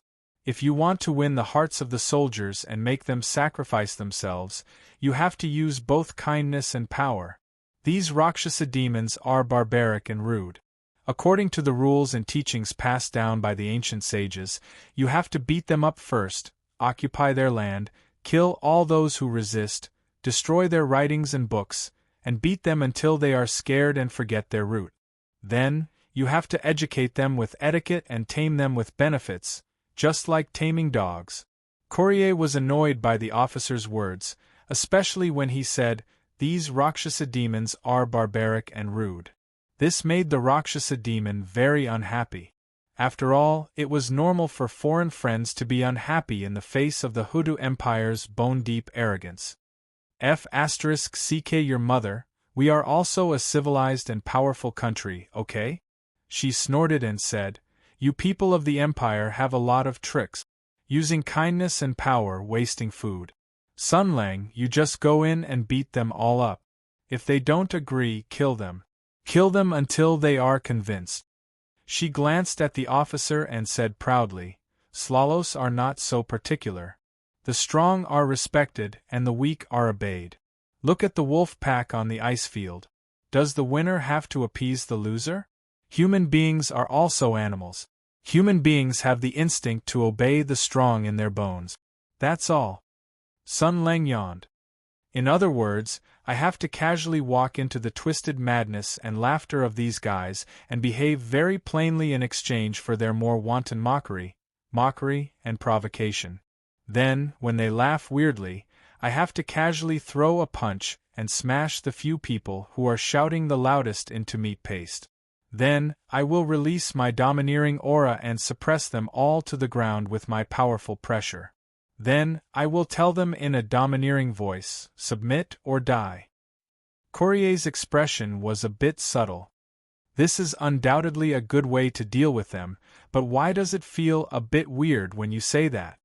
Sun Lang shrugged and said, "It's very simple. I'm not young anymore. I've passed the age where the waiter in the hotel complained that his clothes were not high-end enough, and the salesman in the mall doubted that he could afford to buy things. In other words, only qualified opponents can feel my pretentiousness." As he said this, his expression became cold, and a rare master's demeanor appeared on his face. He proudly said, "In other words, this group of Russians from distant fire have poor martial arts. I can knock down 300 people with one finger. Such trash don't even have the qualifications to be a side character and exclaim at how terrifying this king is." Although his words were still a bit subtle, there was no doubt that the officer and Miss Courier had completely understood Sun Lang's point of pressure. Even if a real master said something very strange, he could still convince passers-by with the demeanor and aura of a master. The current Sun Lang was indeed like this. In the eyes of the two, Sun Lang, who had the demeanor of a master and was as handsome as jade, appeared very confident and calm. It was as if he already had the pearl of wisdom in his hands and had thought of how to elegantly subdue this group of fierce, distant fire felons. Then they saw Sun Lang take out a strange iron cylinder from his pocket and throw it forward with force. It passed through the peeping fence of the steel door and flew into the prison area. Then he took out the fire chilin and directly threw a shot. The loud sound of the fire chilin gave everyone a fright. Needless to say, the officer and the jailer were all too familiar with the sound of gunfire. Especially in the distant empire, when they heard the loud sound of gunpowder exploding, it was as if they recalled their mother's affectionate scolding and the double-barreled shotgun in her hands. Other than Courier, after Sun Lang threw this thing, Courier recalled the nightmare she had encountered in the Marquis of Jing'an's manor that day. The yellow-green sprite flying in front of the blazing angel's visor was simply a nightmare that she would never forget in her life. Thus, she immediately retreated a few steps. There was an explosive bang. That was the correction of order against chaos. It was the general attack of justice against evil. In the next instant, those twisted and crazy laughter and strange cries all turned into frightened roars and roars. This was the most instinctive reaction of humans. Even the most vicious villain and the most twisted criminal would not be able to maintain their sense of self in this sudden and unexpected change. Against evil, one must not tolerate it. One must be as cold as the winter. Sun Lang, with his world-class military commanding skills, displayed the decisiveness to pursue the enemy while they were victorious and expand the results of the battle. He also had the tactical accomplishment of calling for a few rounds of cannon fire to wipe out the ground when things were not settled. He skillfully put on the gas mask and then threw out another 5 bullets in one go. Bang, bang, bang, bang, bang. The 6-barrel magazine of the blazing Chelan ejected hot bullets, symbolizing another victory of justice against evil. At this point, the disgusting howls from before had already disappeared. The chaotic and crazy people had already received the punishment they deserved. They were currently letting out miserable cries and angry roars. Moreover, they could not do anything to their enemies. It was really a great victory to their heart's content. Sun Lang gave a thumbs up to the 2 people beside him and said with a smile, "Look, isn't this more exciting than walking in like an idiot and first mocking them and then acting pretentious and slapping them in the face?" At this time, the sour smell had already drifted out. Courier had already taken out another gas mask from Sun Lang's body and put it on her face. However, the military officer did not receive this kind of treatment. He covered his nose with both hands and leaned against the wall. He looked at Sun Lang with a terrified expression. It was unknown what he was thinking. Sun Lang just smiled. It was normal for mortals to be unable to understand the behavior of geniuses. He waited silently for a while, then took a deep breath and shouted in the half-baked Slaller language, "Quiet!" Ordinary people could not resist the roar that was driven by the Hutu warriors' vigorous internal energy. This group of felons was the first to encounter this kind of upheaval. In their panic, they heard the familiar roar in their mother tongue. They were all shocked on the spot. The atmosphere was strangely silent for a moment. Before they could react and start cursing again, a second roar followed. "If you make any more noise, you will sleep in shit today." Courier sighed helplessly. Sun Lang smiled at her. "I was going to say, if you make any more noise, I will throw 5 more until you are quiet, but I forgot how to say this sentence in Slaller, so I can only say it like that. Ahahaha, don't misunderstand. I am not such a bad person." Courier's expression was subtle. "I really want to know how to say sleep in shit in Slaller. What did you learn when you first learned?" She sighed. "I can help you translate." Sun Lang whispered, "Then hurry up. You don't know internal energy, so you can't shout loudly. Translate it for me first." Courier said, "Well, the next sentence is, prisoners, you are still prisoners, but you have a new master. Now I want to announce the first rule to you." This sentence was very normal, so Creel quickly translated it. After Sun Lang had memorized it by rote, using a martial artist's ability to control their body to the smallest detail, and using his dantian to speak, he was able to imitate the intonation perfectly. "The first rule is silence. Keep quiet in front of me. Keep quiet when I speak. Don't make any noise. Follow the rules, otherwise," after Sun Lang shouted, there was a faint commotion inside. "Then, otherwise, violators will become everyone's toilet. Do you know what a toilet is? It's like digging a latrine pit and locking you in it. The people around you, your enemies, and the people you don't like no matter what, can all defecate and pee on your head until you are drowned. You can defecate and pee as much as you want." The people inside fell into a terrible silence. Even in the dark divine kingdom of flames, even in the brutal gulag purgatory, no prison guard could think of such a terrible punishment. Taking advantage of the second intimidation, Sun Lang continued, "Does everyone understand? Is there anyone who wants to bravely test my credibility? The whole world knows that the people of the Empire pay great attention to integrity. We will keep our word. If we say we will kill your whole family, we will definitely kill your whole family. If we say we will turn you into a toilet, we will definitely turn you into a toilet. By the way, I encourage you to report each other." Hearing this, some people who were about to make a move stopped. Reporting each other would kill them. After all, they were all lunatic. There was no unity or friendship in the dictionary of lunatics, only suspicion and betrayal. Sun Lang listened for a moment and shouted with satisfaction, "It seems that we have a good start. You scum and criminals, listen up. I bought you from the church, not for you to eat shit. This is the Empire, far away from the damn church. You can have a new life, even better than before. The premise is that you are obedient enough. In front of your new master, put away your fangs and cunning. Be good dogs, obedient dogs." This time, he did not give the prisoners a chance to think and directly threw out the next sentence. "Whoever wants to see the new master you are loyal to, you can sign up now. Call out your name and then I will hear it. Those who are brave enough to try will first get a chance to take a bath and a new set of clothes. Then we can see what kind of people each other is, and the rest of the idiots will have to stay here for a day. By the way, I only need 30 people. Even if they were lunatics and felons, they were still human.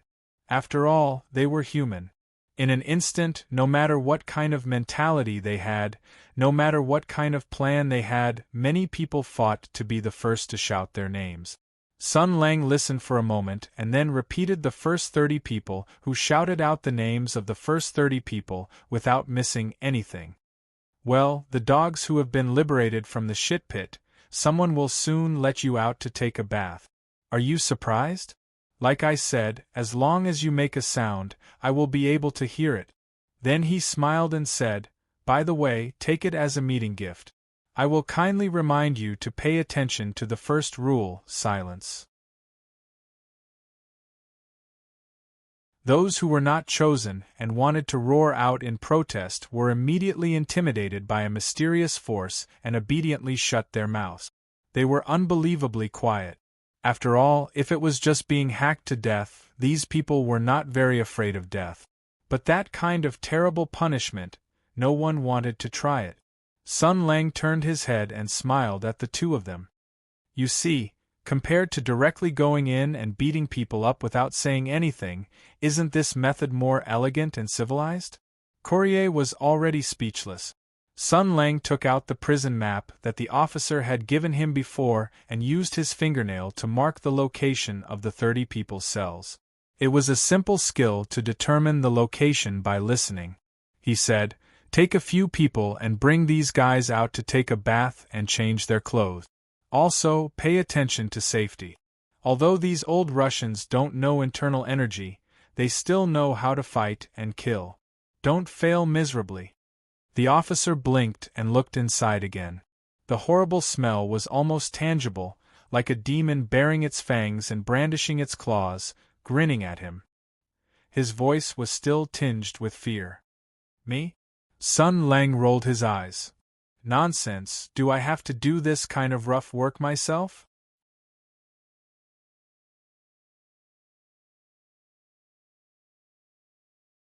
Chapter 521. The wisdom of the working people was endless. This military officer was indeed someone who had been on the battlefield. He had seen a lot of battles. Although he didn't have a high-grade gas mask like Sun Lang, he still thought of a solution. He sent people to find some clean cloth, layer by layer, and wet it with water to cover the mouth and nose. It was more effective to isolate the dirty air. A simple gas mask was made. Then he gave the gas masks to a few subordinates and sent them to do their work. He was truly a leader who had gone through hundreds of battles. Sun Lang and Courier had already gone outside. They ordered the supply officer in the camp to prepare some things. Soon, a few big pots were set up in the square in front of the camp. The chef killed a few fat pigs and moved food and vegetables. He was busy in full swing. After a while, the smell of meat came out.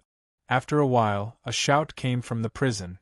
A group of big and hairy Slayer men wearing new unlined clothes walked out with confused eyes. Then they squinted their eyes, as if they couldn't adapt to the sunlight outside. But soon, their eyes were completely attracted by the few big pots, the smell of meat. Sun Lang was holding a big spoon, casually stirring the pot and chatting with the chef next to him. "Master, your cooking is not bad." The chef was not a fool. He knew that Sun Lang was an extraordinary noble, so he carefully accompanied him. His pair of calloused hands rubbed together as he said with a silly smile, replying to Darren, "I have taken over my father's household utensils and have been cooking for the army for 20 years. As the saying goes, practice makes perfect. I have some skills." Sun Lang asked casually, "Then do you know how to make fragrant chicken?" The chef had a subtle look on his face. "Young master, isn't that a secret medicine used to feed the criminals on death row to make them brave and fierce?" "I'm just a chef, how would I know that?" Sun Lang was surprised. "Ah? What?" The chef lowered his head and said, "This lowly one doesn't know why it was given such a name. I only heard that this medicine was given this name by a certain general or marshal. As for the deeper meaning, this lowly one doesn't know." Sun Lang pondered for a moment before patting his head. "I remember now. So there is such a thing."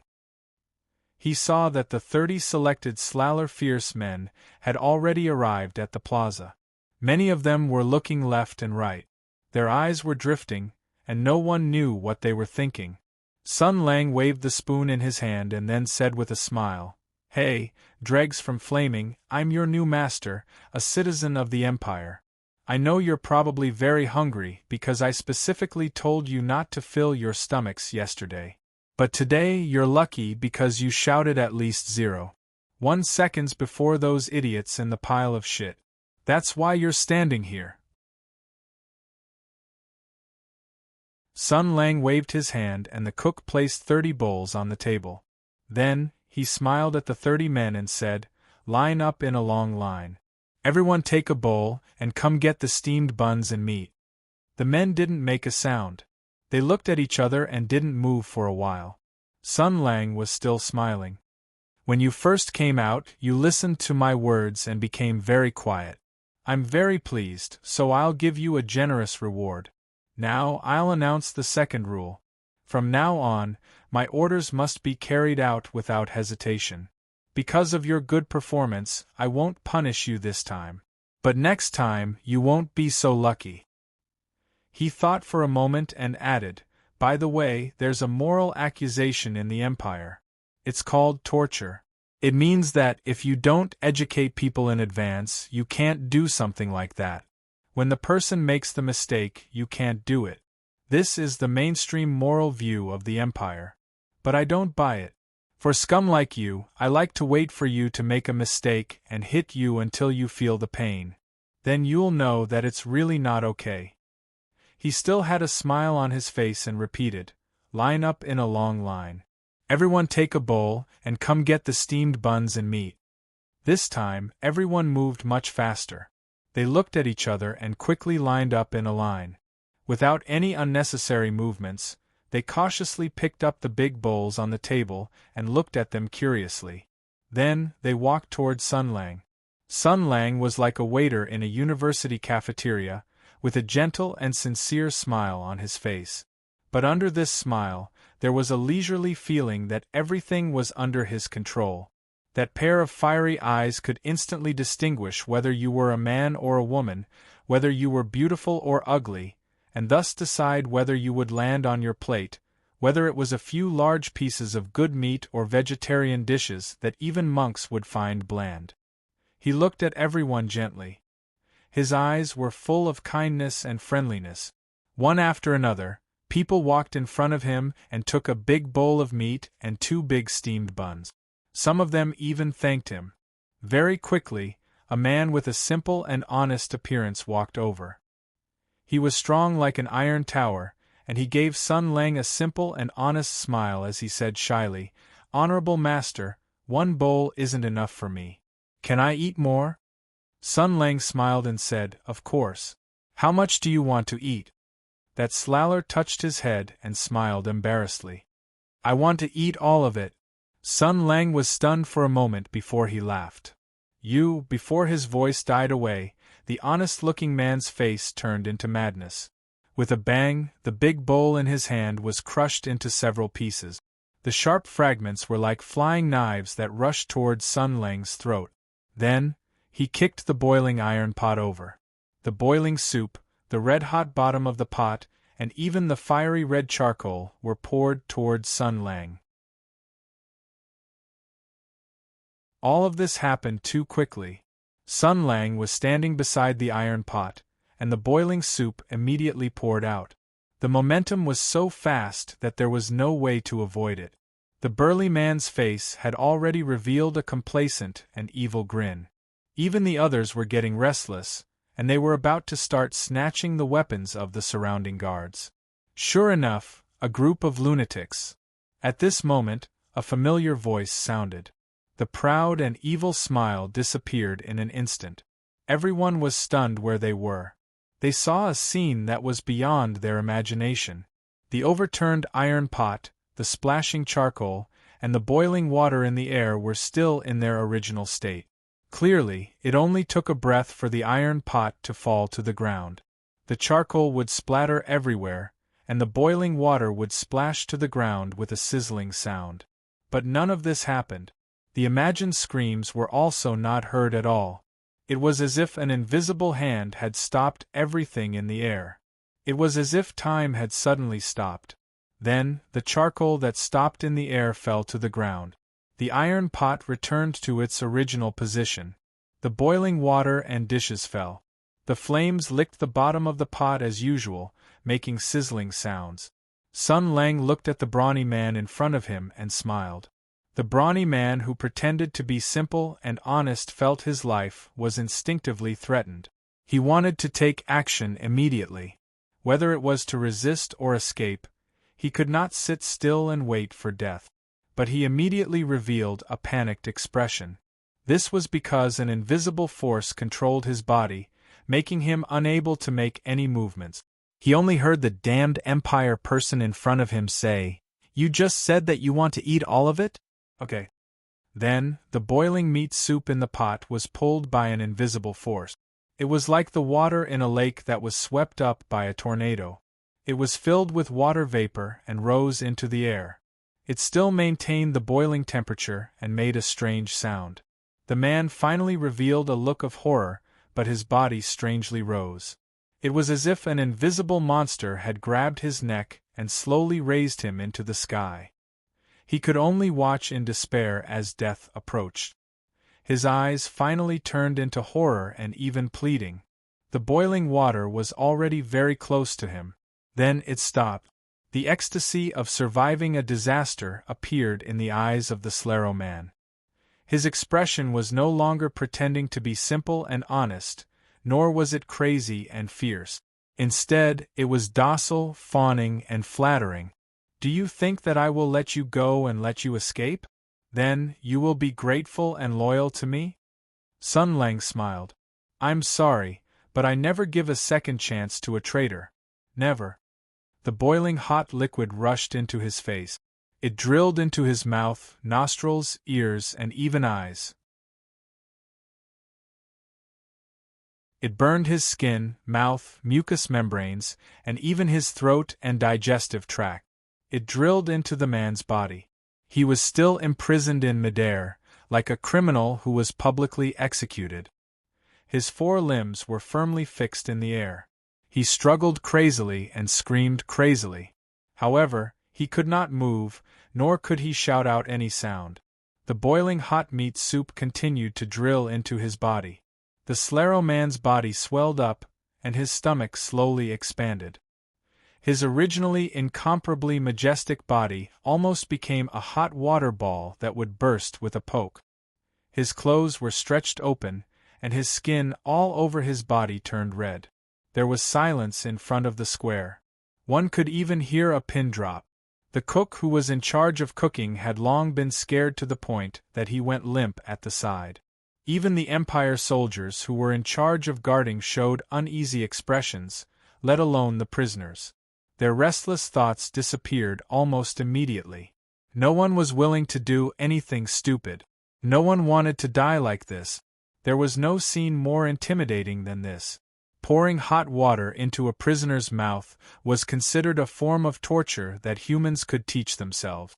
They had also seen such cruel punishments in the Gulag Purgatory, but in terms of impact, what they had seen was far less impactful than what was happening now. Because this man from the Empire was not a crude, cruel, twisted, and perverted jailer. He did not use chains to tightly lock the prisoners, nor did he use a red-hot kettle to pour hot water. Instead, he used a power that they could not resist to lock the prisoners in the air. He used a power that they could not understand to control the boiling liquid. This mysterious power that originated from his own body was easier to frighten and frighten people, because this had nothing to do with power or external force. It was just the difference in strength caused by the original power of the human body. This difference was enough to control the life and death of the other party. The prisoners could not help but stare at the ground. They suddenly felt very cold, so cold that the meat soup in their hands could not bring them any warmth. After an unknown period of time, the sound of a heavy object falling to the ground could be heard. The execution was over. Everyone breathed a sigh of relief.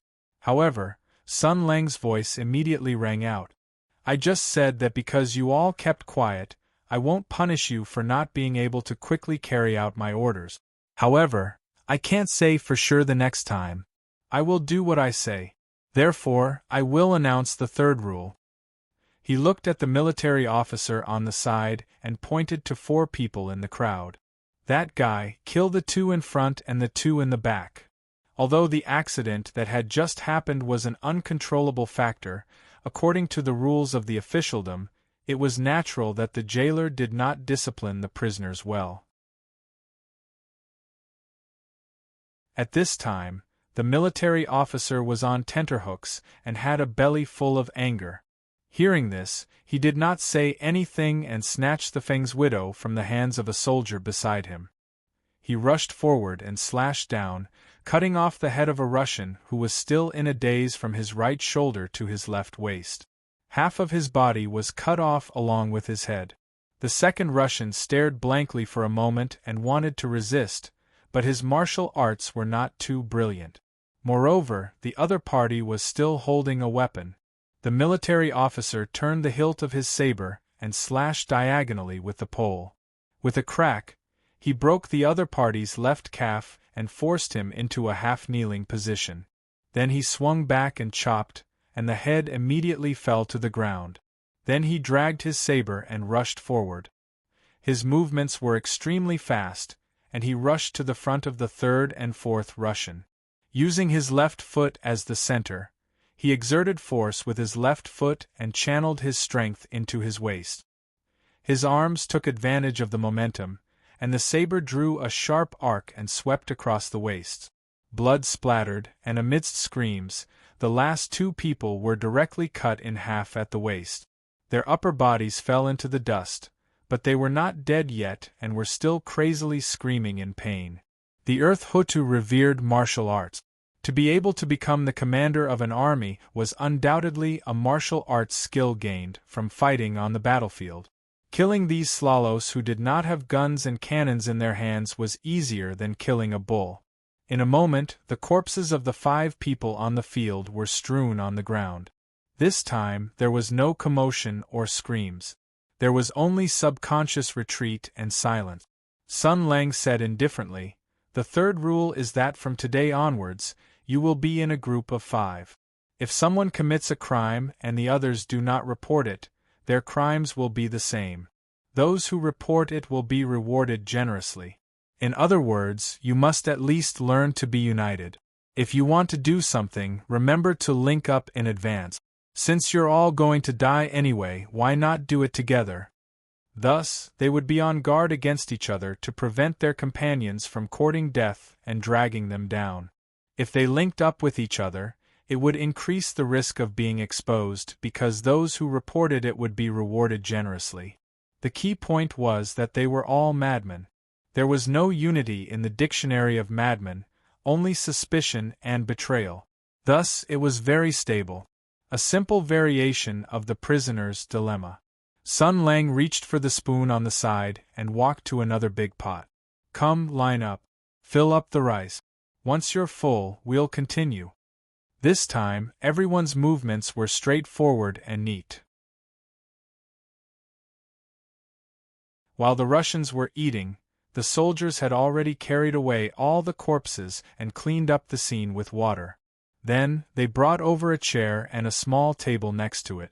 On the table was a metal tray with knives and scissors of all sizes. What are these torture tools?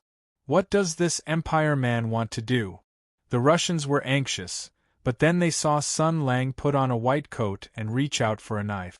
He said with a smile, "From today onwards, you'll be reborn. We'll start with your hairstyles. Look at you, all of you have big beards and messy hair. Be grateful. Today, I'll personally cut your hair to improve our relationship." The Russians looked at Sun Lang, who was holding a knife and wearing a white coat, and for some reason, they thought of those terrifying flame priests of the church. They shivered. After all, to have such a dangerous person holding a knife to their heads was really a little unnerving. "Come on, don't be shy." Sun Lang pointed. First one. The person he chose looked like a slaller hero, but the expression on his face had deeply betrayed him. He didn't want to come up at all, but the situation was beyond his control. The fates of the 5 people who died before were still in front of him. This Empire man was so terrifying that he must be a very powerful warrior of the Hutu Empire. Even if he wanted to kill him, he couldn't do anything. Just like that, he convinced himself and chose to submit. Very good. Once a person chooses to submit for the first time, there will definitely be a second time. As long as he found a reason the first time, he would definitely get used to finding a second reason. Sun Lang waited for the other person to sit down shakily, as if he was sitting on a torture chair, and then he neatly wrapped a cloth around the other person's neck. When the white cloth wrapped around the other person's neck, Sun Lang felt the other person tremble. Then he made a circle with the knife in his hand, and he reached out to press the other person's head. The other person trembled again, trembling with fear.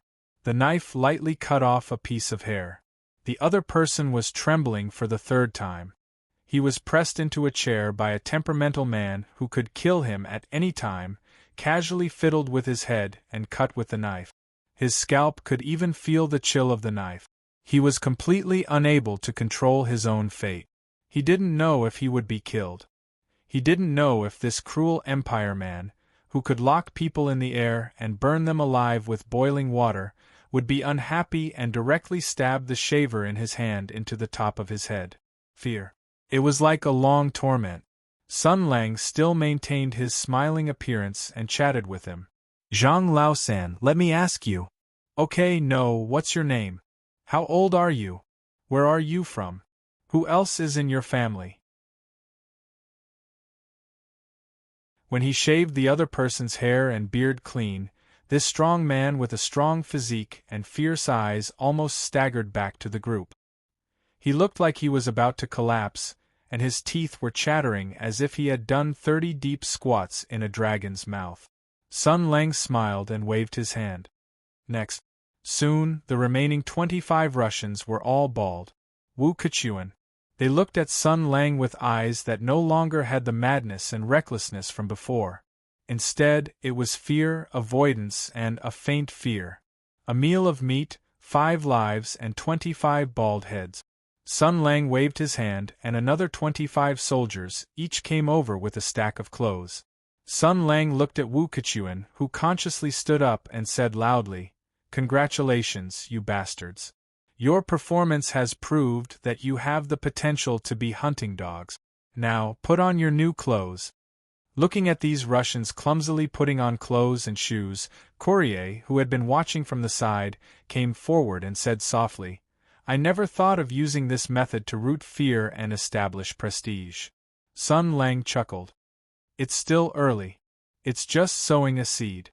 Mao Mei asked again, "These methods, how did you come up with them?" Sun Lang was silent, and then he said softly, "I'm not being modest. If I wanted to become an evil person, I feel that 2 years is enough for me to ignite half the world." The fastest Russian had already put on his clothes and boots, and put on the coat. He curiously looked up and down. Courier saw that on the back of the white coat there were 2 large words written with vigorous strokes. Justice. For some reason, Courier felt that it was very subtle. When they were all dressed, Sun Lang nodded in satisfaction. When he ordered these clothes, he had referred to the standard body shape of Slavic men, and there were 2 different sizes. Now they all looked very fitting. Now they had a uniform outfit. Now they should act in unison and forge a uniform sense of honor and accomplishment. Sun Lang clapped his hands and said loudly, "Okay, lambs in wolf skin, do you still remember what happened to you before? You were soaked in a pile of shit. That feeling wasn't bad, right? Wasn't it very exciting? Now we are about to do something even more exciting, and that is, to throw those things on other people's heads. Go and collect your weapons and equipment. Move quickly, you are allowed to ask questions, but you are not allowed to make noise. Supervise each other and correct the behavior of your companions. For your own lives, don't do anything that makes me unhappy, unless you want to experience a new way of dying. Listen to my orders, and I will guarantee your safety. Also, bastards, I hope you can remember this beautiful day forever. You're tuning in to the Phoenix Knights YouTube channel. Don't forget to subscribe and join us on this journey to catch the most captivating stories.